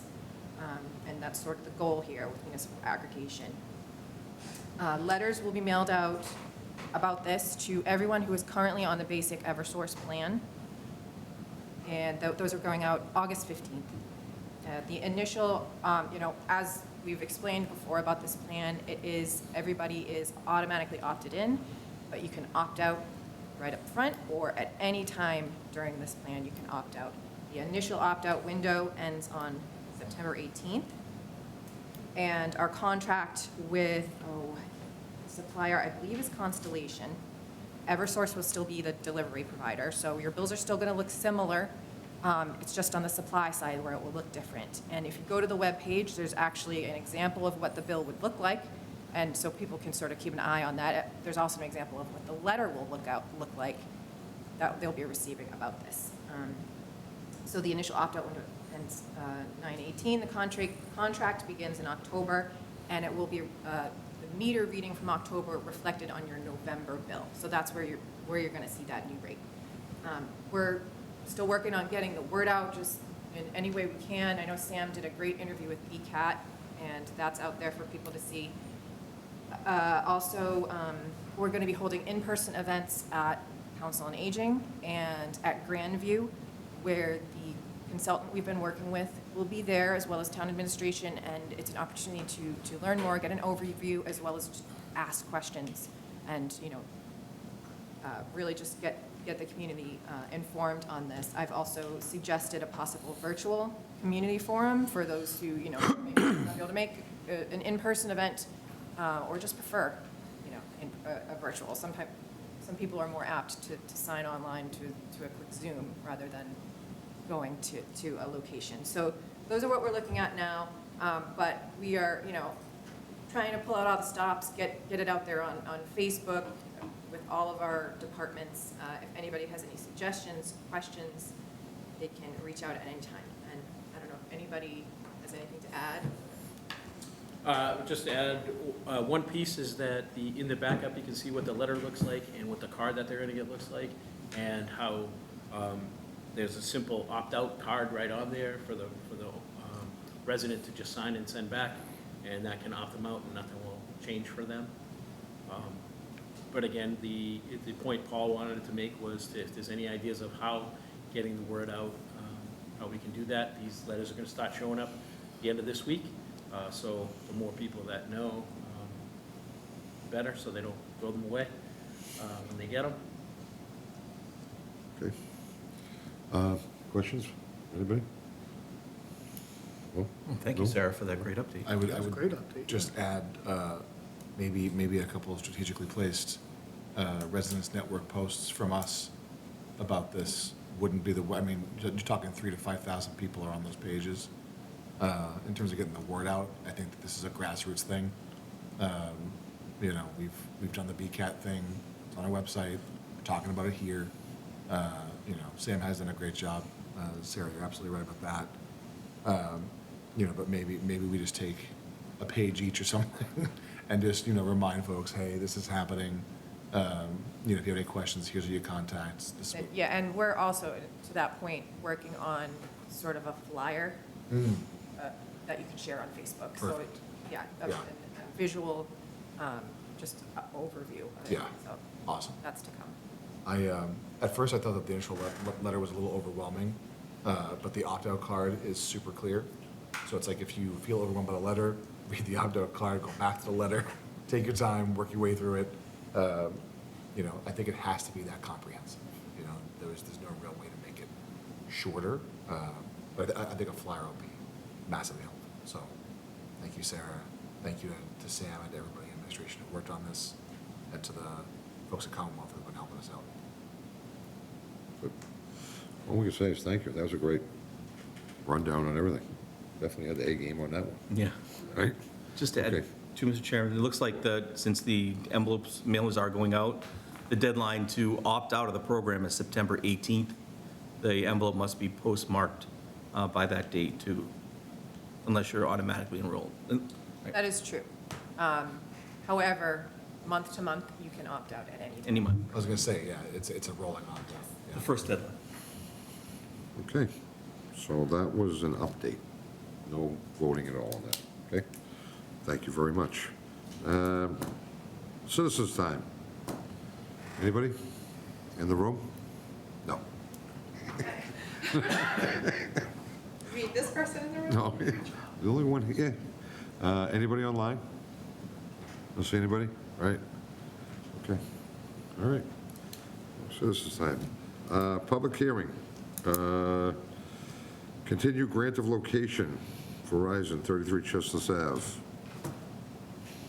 That's my turn. Perfect timing. Hi, good evening. My name is Rosanna Ferranti, and I'm here on behalf of Verizon. My address would be 300 Unicorn Park, Woburn, Massachusetts. And we have been continued, I believe, twice, and so we're here tonight to try to resolve any outstanding matters so that we can move forward. Okay. Do you want to start? So, yes, so we are proposing to replace a pole because right now it's leaning, and it is a safety matter with the pole leaning. So we are trying to replace it with a pole, adding a guide wire across the street. I believe there were concerns at a prior meeting about this. Yes, there was. Yes. So, you want to finish? What you were going to No, say? go ahead. Or- No. Okay, so, there was definitely concerns on the poll. Few of us members had the same type of concerns, so I'm going to turn this right over to Nick. He was the biggest one on the concerns of the poll, so. Sure. Yeah. Go right ahead. All right, thank you, Mr. Chairman. Rosanna, you said, right? Yes. Okay. I guess, were our concerns relayed to you other than we had concerns, or should I back up and explain why we're concerned? I believe it was a double pole concern. Sort of. So I'll back up. Okay, sure, please. So, we had the first gentleman come in from the contractor, I believe. Are you with Verizon or the contractor? With the contractor. Okay, all right. And he explained how the guy wire was the way to go forward, and I, among other members, but I think I was probably the loudest voice that evening, expressed concerns that, what we're finding across town is double poles, poles that have been, put up and then cut, so it's jointed at the top, there's only one pole going in the ground, guy wires, things of this nature that are, becoming pervasive within the community. And, one of the big things that I and this board look for is to ensure that our infrastructure is as functional as it is aesthetic, to ensure that we are making the best community possible for our residents, both business and residential alike. A guy wire is not that. And so we asked if there were any other options, if we will be, postponed, so you can come back with any other options, we'd appreciate it. So then we fast forward to our last meeting in July.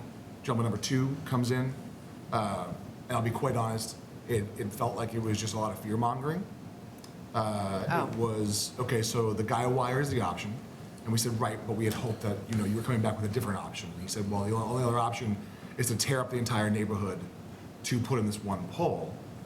And I said, whether it's because I'm not smart enough or I'm just not understanding from a physics standpoint, I don't understand why so much, because he was saying upwards of like 40 feet in diameter from the pole as a center point would need to be unearthed to then re-earth to restructure the pole were a guy wire not to be used, right? That they would bring in an alternate form of aggregate versus the earth that's there, because what we're talking about is pole instability, right? And of course, we're looking at neighbors to one side, we're looking at businesses to the other. And I said, so we go from a guy wire all the way to tearing up a whole neighborhood. Which that certainly, we're not tearing up a whole Right, but you can see from our perspective how we go from. Of course. What you were hoping to do to a very extreme, scenario. And I said, I'm sorry, that it feels like fear mongering. We're hoping for an alternate solution that meets our needs while accomplishes what you're trying to get done, which is straighten the pole so that it can hold the, services that are on it. Totally get it, right? And so that brings us to now, right? Is that we're hoping that there's an alternate solution to the guy wire that is not opening up the entire earth to research. Yes, no. Right. And so, I apologize if that was the representation. I'm confident he didn't intend to do that, and I'm sorry I'm sorry that it came across that way. I will apologize on his behalf. I'm looking at the photo, I'm looking at what's proposed. I don't know what an alternative would be outside of the guide wire, because as you guys have, I don't know if you've been all out there, but I'm sure you've seen the photo, it is leaning, and that is an issue. And so does the board have a suggestion as to how Verizon can accomplish, right, maintaining the services, right, maintaining kind of what the pole is designed to do today with an alternative, without the guide wire? Mm-hmm. Yeah, so I don't think any of us on the board are engineers. So I don't know that we have a proposed solution for you. The hope was that you would have a proposed solution for us. So I'm not an engineer either. I'm just trying to take a look at this and say, well, what could you possibly do here? Again. Right, replace the entire pole. No, I know. I'm saying, what I'm trying to work with you here to say, there may not be another option. I'm trying to imagine they could replace the entire pole, I suppose, but then all those services, right, the wires are just, you can't do that without putting another pole up, right? So I think the guide wire was proposed as the least, right, the least impactful for the current wires there. Again, I'm not an engineer, I'm just kind of looking at kind of what do you do here? I mean, I've been in this business for 20 years, and so in my opinion, it seems like that's the least intrusive. It may not be the most aesthetically pleasing. We're something to happen to the pole, car accident, knocks the pole, whatever. What would the protocol be for replacing that pole? Well, if a car hit that pole, the wires would go down, everything would go down. Okay. So then, Let's say it's an accident where the pole doesn't go down, right, but the pole is damaged, needs to be replaced. How do they transfer wires from one pole to another? they would have to put another pole up. So they would install a second pole, transfer the wires to the first pole? Yeah, I mean, that's, when utility does pole replacements, I mean, well, as you guys are aware, you've seen double poles, right? So, and then what happens is they move everything over, the make-ready happens, and then that other pole is removed. And that can take whatever time it takes. Sure. So is that an option here? We certainly can ask. Again, I don't know the impact to the services and to the wires and how long that takes to happen. Right. And, So you can see where my growing frustration. Of course, yes, yes. Because now we're 3 meetings deep. And what I asked in the first meeting, I'm still explaining it to you. So I guess would the preference of the board be that the pole be completely replaced? I think the preference, and I can't speak for the whole board, I can only speak for myself and maybe a couple of us, is that there isn't a guy wire installed, that we don't have to run a wire across the street, put a second pole in and a guy wire down to the ground, right? But that we can replace that pole, and if I'm not mistaken, the pole that is adjacent to it is also leaning in the opposite direction, right? So this pole specifically needs to be replaced, I assume, because it's been deemed a safety issue by Verizon. But the pole that's also next to it's also leaning. So, I mean, why not just replace both of them? Because you can see the growing concern is that what what we've been amenable to is Band-Aids, right? Double poles, I consider them Band-Aids, right? But now I think that we are one of the top highest communities with double poles around because there's always an excuse as to why they're not being fully replaced, okay? And so, quite frankly, speaking on the behalf of residents who I've absolutely heard from, expressing their dismay about why does Burlington look this way? And finally saying enough's enough from my particular seat on this board and saying, we need to do better. And so I'm asking you to do better, I'm asking Verizon to do better, and come to us with solutions that aren't just Band-Aids. There have to be engineering, physics-related things that allow us to do things without the need for poles attached to poles, guy wires running across streets. But there has to be a way. Well, again, I would ask the board so that I could take back a more, comprehensive feedback from the board itself. What would you like me to ask Verizon to investigate? So it sounds like one is replacing that existing pole altogether, which may end up in a double pole. In the meantime, as they move wires over, you can't just replace the pole and have the wires hanging there. So there would be a double pole there. But I would imagine that they would put the new pole in, and in the same fashion, move all the wires from the old pole to the new pole. It doesn't, it takes, I don't know who all these wires are, but it takes time for there's not just one wire, there's multiple third party. Right, multiple services. Right, so that's a coordination, and I'm just being clear that Right. that is, so what would be the board's pleasure that I could bring back to Verizon? So what we're going to do right now is we're going to go to everybody will have their moment of being asked. So, Jim. Thank you, Mr. Chairman. I think I'd like to see a Verizon engineer or someone from Verizon to come to this meeting as their poll, so we can ask those questions. What's your title? You're not an engineer, but I'm a director. director. So I'd like to see from someone, or talk to someone who can answer the questions. Not that you don't have I don't mean that in a negative way, but someone that has the working knowledge to answer the questions that the board has. We just don't have, I don't want to say, we don't have the engineer. We need an engineer. You keep saying you're not an engineer, we're not engineers. I think we need an engineer. Okay, thank you. Okay. Sarah? I'm just thinking back to our last meeting, and the question was raised, why don't we just replace the pole? And the answer I heard, and I don't know if this was accurate, was that if you replace the pole, the same thing will happen. It'll start leaning again because of the weight of the wires. Is that? That may or may not be the case. I wasn't Okay, that was my interpretation. I wasn't privy to that. So I just, yeah, I feel like there's more questions that need answers. Okay. Mike? Thank you, Mr. Chairman. A lot of the board has kind of made my points, but I want to ask you, in your experience in the 20 years in the business, have you seen any other types of solutions that people have used or done that aren't as unsightly as two poles, the pole running, with a wire running across the pole? Have you seen anything else that maybe you think may be better instead of like double poles all over our town? Like, I'm sure you guys, we're not the only community that has these No, issues. you're, obviously, yeah, no, you're not. And, And so there's what- towns that go underground, and then you don't see any of this, right? And so if you're above ground, this is in a lot of communities. This is definitely not specific to Burlington by any means. Yeah. Again, if to Sarah's point, there was discussion that they can't replace the pole, or if they do, for whatever reason, the stability of that foundation can't be stabilized so that it continues to lean, and if that's not an option, then, again, not being an engineer, but I'm just using logic here, then the other option is to try to keep that pole, right, from leaning anymore, and so that's where the guide wire comes in. So,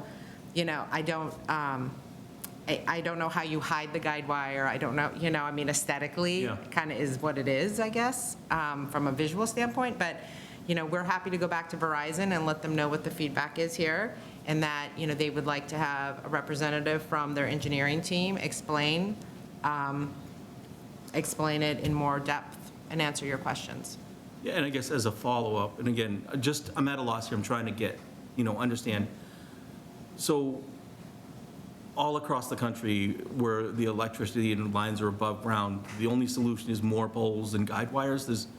We're just going to end up with poles everywhere? I'm just trying to think of, is there anything else or anything else any other communities doing that you've seen that has kind of been a happy medium or a happy compromise or anything else that we could look at?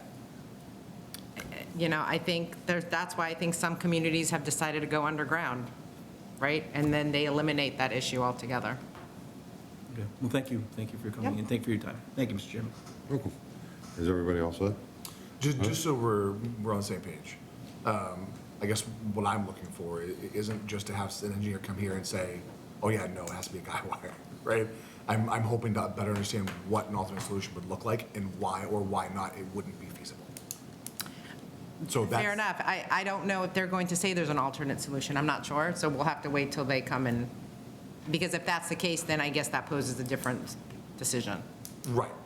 And then, I'm also curious to understand the weight capacity of a pole that size. If you could size a pole up, like what happens when more services need to go on that pole, right? And would a pole need to become larger in its overall diameter to sustain the weight of more services? Or are poles rated to, I guess, what's the load capacity of a pole? Is also something I'd be curious to understand. Okay. So, Any other questions or comments? no, just a comment. So I think one of the problems is you're the third person that we've had in here for the same situation. And everyone comes in and tells us something different. And we're not getting the answers that we've been asked. We've asked questions, and we're just not getting the answers. So every time we talk to someone new, it's like, okay, I'll go find out. No, and I can appreciate that. I sit on a local town board, so I can appreciate the kind of the what's going on. This is the third time and so forth. I was not aware that those were specifically the questions Yes. that you had. I can assure you, I will speak to Verizon directly, and I will make sure we can get the answers. It doesn't benefit anybody to have continuances. Again, there's a reason they're here to do this, right? And so we don't want to waste your time, and certainly they don't want to have their time wasted either. So we will get this taken care of. So you have the questions, you already know the questions from the board, and I'm going to add one more to it. There's one across the, is it across the street? That's leaning, where's that other one that's leaning? Is it across the street or next to it? That's the next one now. That's the next one down. That's leaning too. Okay. So is that going to be an issue in 6 months? Okay? You know what I mean? If they put a guide wire in there, they got to put a guide wire on that one, or they got to replace the two poles. And I understand that, there's the fire alarm systems, there's the Verizon, there's Cable, there's this yeah. one, there's that one. Yep. And every time a pole gets moved out, double pole stays up until each individual one Right. can take theirs down, and then the double pole stays there for even longer. But the whole idea is to get it out. That's one of the reasons why we're having a hard time with the double poles in town, but that has nothing to do with you. So. Fair. Yes. We are going to continue this meeting. When's our next one? Does that work for you, September 9th? Does that work for you? Yes. September 9th? Okay. So September 9th, what time? On or after 6 o'clock? Right? Thank you. Okay, we're good. Thank you so much for your time. Thank you very much for all your Thank you. Thank you. And I will also come as well, so there's at least 2 meetings with the same person. Okay. Great. Thank you. Thank you. Okay, where are we? Clown clerk warrant article, discussion. I can take that one. I looked right at you, didn't I? So the town clerk committee has met a couple of times so far. The purpose of the committee is to explore the potential that Burlington could possibly go from an elected town clerk to an appointed town clerk, and everything that entails, the pros and cons, what that would look like, and try to answer those questions ahead of time so that town meeting members have what they need to make a decision. And ultimately, if it goes onto the ballot, that our residents have answers to questions. The committee is made up of 6 town meeting members? Several town meeting members and 2 select board members, myself and Joe. Like I said, we've had 2 meetings so far. We have another one on Wednesday, this Wednesday at 6 PM, and there will likely be another one before September town meeting. We've heard from Amy Ward, of course, our town clerk. We also heard from Arlington's town clerk, Julie Brazil. She was nice enough to join our meeting and talk about her experience. Arlington recently put this issue on the ballot and voted, she said pretty overwhelmingly, to make the position appointed. So they're still going through that process, but it was very interesting to hear her perspective and her experience on that. So basically, we've just been sort of going through and fleshing out the pros and cons, just to make sure those are really clear. Our next purview, our next job is to come up with some general job requirements. We're working with Joanne in HR to look at certain job descriptions from other towns. Also talking about the reporting structure and the appointment process, because I think those were big questions from the town meeting's perspective. And ultimately, based on the findings of the committee, the select board will likely present a warrant article on this at the September town meeting. And the warrant article is not to make the job appointed. The warrant article is whether or not to put it on the ballot in April for the voters to decide. So that's what we'll be talking about at September town meeting, but I don't know if anybody has any questions. So I'll say this. It's been very interesting with the subcommittee that we put together for the town clerk position. And I do want to say that Sarah has done a phenomenal job of running the committee. You've come right in like you've done it 30 times already. So I just want to say that. And as far as it goes, it's going to be on the warrant article for the town to decide whether or not they want this or not.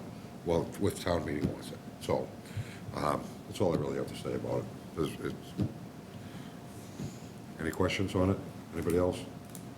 No, thank you for the No one's even saying a word. Okay. So we got that discussion is very good, Sarah. Thank you. Thank you, Sarah. Discussion, September town warrant article message board.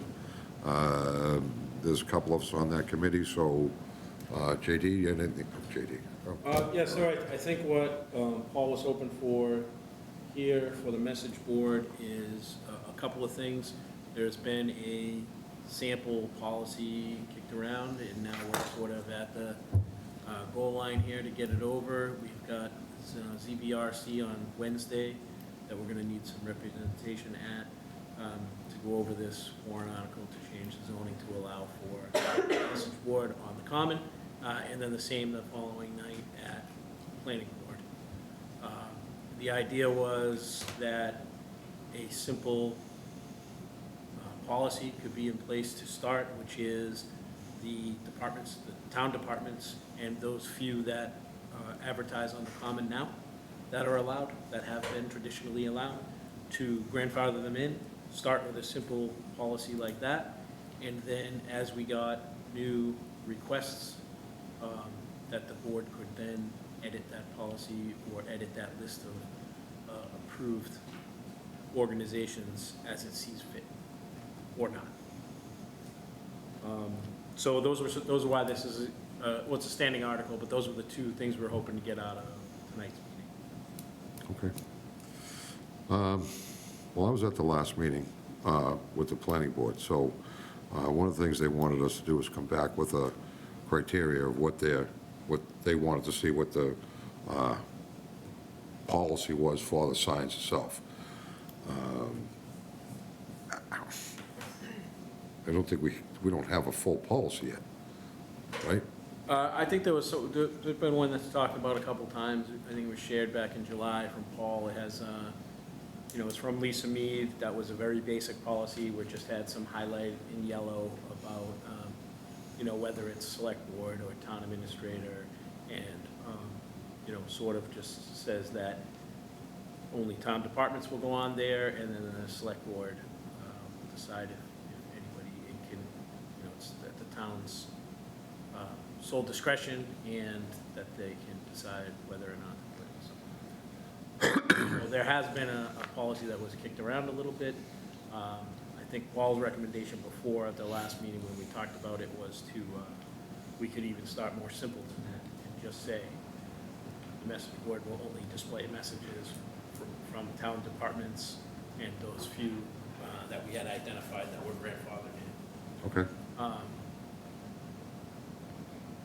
So that's sort of where we are. I mean, we have time before September town meeting to actually, you know, if we wanted to change that policy or whatever, beef it up in some sort, could, but I think I wasn't at the last planning board or zoning bylaw review. I'm not sure what was even shared with them, so you may know more. I have one question. I already know the answer, but I'm going to ask it because we're in a public meeting and it's on TV. Who has the final say what goes on that signboard? Thank you. Okay. Any other questions? I'll start with Jimmy. No further questions, no. Nick? Not a question, but I think as a part of the policy, we should identify a rudimentary number of signs per day or per time period that would be shown and some restrictions around them. So, you know, no flashing animations, no, you know, bright lights or animated text, things like that. You know, I can appreciate people's concerns around what an electronic sign can do or might appear as, but I think it's important to ensure that there's some level of latitude in what the actual image or like the digital banner looks like. You know, because at the end of the day, to your question, Joe, we can change our policy in that number of times a day or hour or whatever, like as many times as we see fit as a board. You know, but it seems like from what I've heard, planning board and town meeting have taken some concern with not having that stuff ironed out before the zoning even is addressed. So. Well, to be honest with you, we're going in front of the zoning board for zoning, not for the policy that's on there. I understand and agree. And I agree with you on some of the things you just said. So that's where my issue becomes. You know, all of a sudden we're being told what we should do as a board. Sorry, but that's the bottom line. Mike? Thank you, Mr. Chairman. Yeah, I think the only outstanding issue that I have is who can actually use the board. And I like the idea that John just said is we grandfather in everyone who has put a sign on that corner before on our old board, and we start with that list. And then if someone that is not on that list would like to use it, it comes to the discretion of our board, and we have a discussion and a vote, and then we go from there. But starting with that very basic list of who's done it before, and just take a look at that list and probably grandfather everyone in, because I think we never had any objection to anyone using it. But if there were others, that's when I think they'd have to come before our board and state their case and let us discuss as a board and decide if it is worthy for the board. But that's my only really, I think the only real sticking point I have on the whole thing. I hope it can get done, and I think it's long past overdue, and I think it would be a huge help to the residents to have that type of sign on that corner. Thank you, Mr. Chairman. Thank you. Sarah? I don't have a ton to add. I just would encourage, if we could include the memo from Sergeant Abascaroon in the town meeting backup, because the big concern from folks is the safety factor in that area. And he did a great job of addressing those head-on, doing the research. You know, the research has been done. And so I would just make sure that we include that in the backup or some form of it. And then referring to that when, like to Nick's point about setting parameters on, you know, how many signs cycle through, that kind of thing, we can refer back to that memo as well. So I think a big concern for folks is safety, and anything we can do to allay those fears ahead of the game, then I think that's to our benefit. Perfect, thank you. Okay, so that's the discussion on the message board. Is there anything else? Nothing? Anybody? No? Okay. Appointment, as that committee. Thank you, Mr. Chairman. The ISAC committee had a member that had resigned. Ben Axelrod had resigned after serving on the committee for some time. The ISAC committee had put forward a name with a recommendation on who they would like to see appointed. I think that was forwarded to you, was Kevin Pomfrey. And they've asked us to make that recommendation. This is a select board appointment, so it's up to Any you. What comments? do you want to do? We'll start, Sarah? Anything? Mike? No. Nick? Only that I appreciate, given what ISAC does, its focus, how much effort they put into finding qualified people who have spent their lives in this field to serve on this committee. I truly appreciate that. Oh, I'm just listening to you. What are you doing? You get me distracted, I turn this way. Anyway, it's the long ones. Jim? No comments. Seeing there be no comment, I'd like to make a motion that we appoint Kevin Pomfrey to the open seat. Second. motion made and seconded. All those in favor? Aye. Opposed, abstained, 500. Approval, September 2024, town meeting warrant article, index, not. Mr. Denizio? Thank you, Mr. Chairman. The September town meeting, the deadline to submit warrant articles was last Friday. So the index has been set and shared with you. This is sort of the first step where the board approves the list of warrant articles that will be published and shared with town meeting members. At a future meeting, we'll come back and ask the board if they wish to take a position of any of the warrant articles, but that at this time, all you're approving is the list of articles. Okay. Yes, I Sarah? have a question. John, can you point out the 2 articles that were discussed tonight? For the sign, is that the zoning bylaw number 21? No, that's not it. Which one is that? It is, I think it's Article 13. Hang on. 13. It's warrant Article 17, which is Article 17. I mean, Oh, Article 13, signs regulations. yeah, sign regulation bylaw. It's allowed to- Article 17. 17. Which says Article 13. The words Got start it, with got it. Article. Okay, 17, 13. Article 17 starts with Article XII. I see it now. Thank you. And then the That was town wicked. clerk one?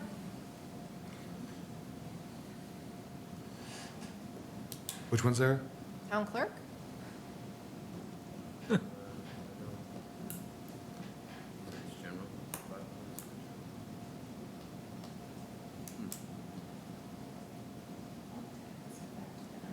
Yep. Looks like we're gonna have to amend the Article BI. What would that be under? General? Or what category? Yeah, I think it will hit general. Yeah, so we may have to either have another meeting to approve this, or could approve it pending adding the article for changing the clerk's position. I think it's one of these.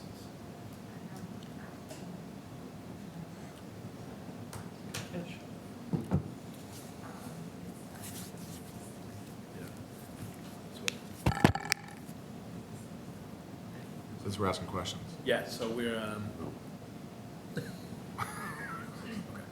so we can't wait till the 9th to approve it, so we'll either have to approve it pending adding that article, or we'll have to have another meeting with a, Well, can we add it now as an amended? yep. Yep. Okay. Okay, so we can make sure that gets, all right, so before we do that, Article 11 is right now it's called the ISAC. Yeah, we'll fix it. Oh, okay, all right, that's fine. I just, So what we do is we try to follow the folks that submit the article, follow their names, and this went out on a Friday, so. it's fine. It's fine. I didn't know somebody had like intentionally submitted it in that way, and that's why. So- Yes. Okay, that's okay. And then It Article. won't get mailed that way. Okay. Article 4, home rule petition for special legislation concerning liquor licenses. What's up with that? Joe and Mike are meeting, have an alcohol subcommittee meeting with On Monday. Monday? Okay. All right, well, then I'll hold my questions until then. So, Might be a good question for us to ask them. I don't know what it is. Oh, okay, never mind then. Extension of, So there's, the way it's written, they have to be used, there's dates attached to it. They want that extended so that the liquor licenses aren't just gone. so it seems like a formality.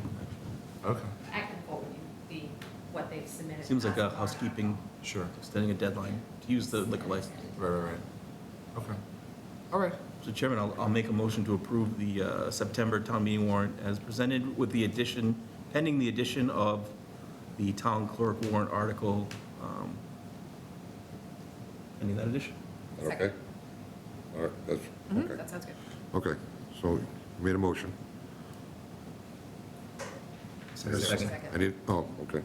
I didn't hear a second yet. So motion's made and seconded, and all those in favor? Aye. Opposed, abstained, 500. Okay. Approval, minutes. Would you like to do them all at once, or can we do them individually? Which would be the preference of the board? Can I make a comment? You could do what? I didn't see, maybe I have an old backup. I didn't see any of the minutes, the third bullet point. I saw the alcohol subcommittee, strategic planning, The regular minutes? and did I just miss them?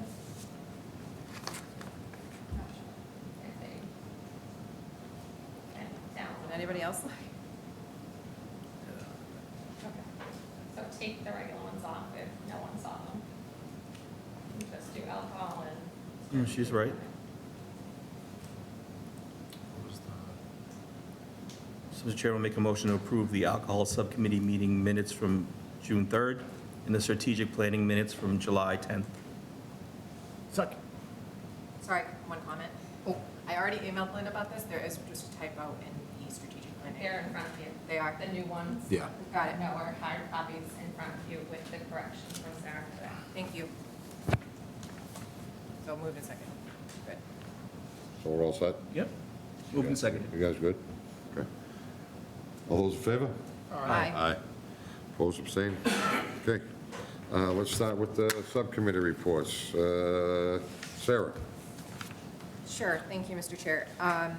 So for Council on Aging, September is National Senior Month, and Council on Aging will be holding an open house and an art show on September 4th from 5 to 7 p.m. They have an amazing little art community at Council on Aging, and they produce some fabulous work, including the pig on the common, Poppy, the blue one with all the flowers and stuff, super cute. So they'll be showcasing their artwork on September 4th from 5 to 7 over at Council on Aging. There will also be a health fair in September, and I apologize, I must have deleted the date, but it's sometime in September. So keep your eye out for that, and it's specifically for seniors and their care partners.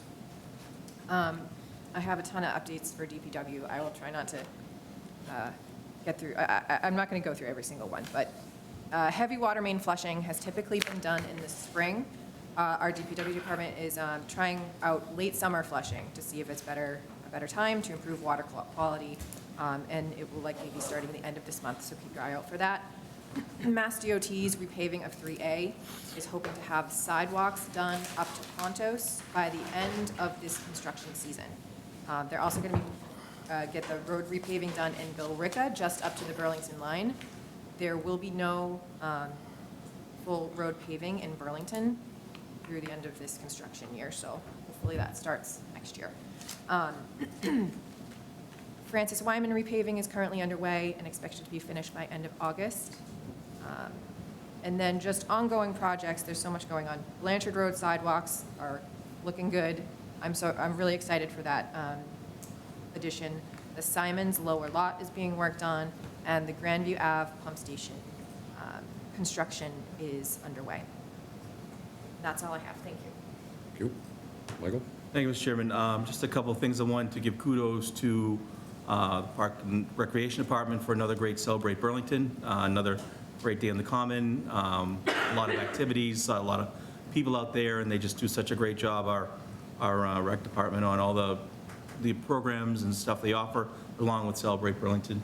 Also, kudos to Jimmy and the police department and fire department for a great safety night at Wegmans, another packed event, always a great time and turnout, and just one of those another great things that happens here in Burlington. And lastly, on Saturday, I attended the celebration for the Indian Association of Greater Boston. It was their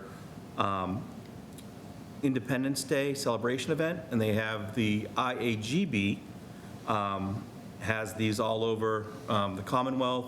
They do them in different towns, and we got a proclamation. They said Burlington was one of the easiest communities to deal with and so supportive of their efforts and their work to celebrate Indian independence. And they wanted to thank us and gave us this support. And this is different than IAB, which is just the Burlington, the Indian Americans for Burlington. They work in collaboration with the IAGB to have these events. And the IAB folks wanted me to remind everyone September 29th, I believe, is Diwali.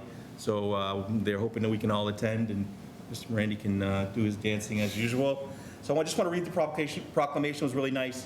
It said, the Indian Association of Greater Boston presents the Community Alchemist Award to the town of Burlington, Massachusetts, for being an anchor town for the India flag raising event hosted by IAGB, presented in August 2024. So I graciously accepted on behalf of the team and thanked them. It was a wonderful celebration. There was dancing, and they always do a nice job, and it was a nice event. So thank you, Mr. Chair. Thank you. Nick? Thank you, Mr. Chairman. So a lot of emails in our inboxes over the last few weeks regarding a lot of changes to how town officials and town employees engage with social media and social media policies and all that great stuff. I had been working on a draft social media policy, it feels like forever ago. I put it down for a while, but I had asked ISAC to take a look, from a digital perspective, and I may be, sending that to town administration to share to everybody, just so we can start having the discussion around what that looks like from a liability and legal standpoint, as it pertains to social media. So there's that. And then everything else I have is good news. So we have all of our beer gardens coming up. I know that they are historically well attended. I'll do my best to get my fanny down there, but it's always a great time. Food and drinks and just good community fun. And it's appropriate for all ages. So feel free to bring your kids and your dogs, your cats if you have leashes for them, whatever. And try to make it down there. It's a great way to support the area. September 21st, People Help People is having their Family Feud. I'm hoping that the board can throw up and be a team, and go and see if we have enough collective knowledge to play some Family Feud. I think it'd be a good time, and obviously it's all for a good cause, supporting people, helping people. And then lastly, because we won't meet beforehand, school starts in a couple weeks. So everybody buckle up for that. But, as always, I just like to remind folks that, with school starting, kids are going to be walking on roads and sidewalks and maybe not paying attention or still enjoying the weather as we ramp from summer into fall. May not be looking as they cross in front of buses. Please, please, please, you're on foot, you're in a car, pay attention to what's going on around you. Keep these kids safe as best we possibly can. So, and hopefully a great start to the school year. I'm looking forward to it. I don't know how Sarah, you and Mike feel about it, but I am ready. I am ready to start the school year. So, Just ready to send them back. yeah, that's what I'm saying. Thank you, Mr. Chairman. Jim? Thank you, Mr. Chairman. This summer, the fire department had a very busy summer. Between the months of June and July, there were 547 EMS calls, ambulance calls, 7 brush fires. They knocked down a house fire which started outside the house and got into the attic. And then they also had to fight a fire at a business on the Middlesex Turnpike that was started by oily rags. And fortunately, that business had sprinklers that helped knock down the fire a little bit, but very, very busy fire department, summer for the fire department. And Mike, just this tailspin on a couple of things you mentioned. Safety night was phenomenal, 3,000 people again. But what you talked about as far as the IAGB says, it's so great to work the town of Burlington. Jeff, the manager at Wegmans, said no other Wegmans has a relationship with the town like they do. So we're the only one that, well, I shouldn't say the only one, but he says all the other Wegmans, don't have the connection. And it's not just safety night, it's the help with the sculpture park, donating food. He says no other Wegmans has that relationship, that partnership. So it goes a long way. They do a lot for us, and I love hearing that no other town is like Burlington, again, stands out. That's it. That's it. Thank you. Yep, Chairman's report. I don't have anything. What else is new, right? Just not there. Mr. Denizio, anything from the administrative side? Sure, just to mention two things. Next Monday, this Monday and next Monday, an opportunity for anybody in the public to go see the Fox Hill School existing conditions run by the school building committee. So anybody that wants to take a look, it's too late this Monday, but next Monday it's from 2 to 6 at Fox Hill. And then I just want to mention before we log off, to remind everybody to keep an eye out for those aggregation letters. If you want in and you want to save a little money, you don't have to do anything. But if you don't, you need to opt out, so keep an eye out for that. Keep an eye out for an email, and looking forward to a great program and having some folks save some money. Okay. On that note, Motion to adjourn? Second. motion made and seconded to adjourn. All those in favor? Aye. 500. I'm waiting for someone to say no some night.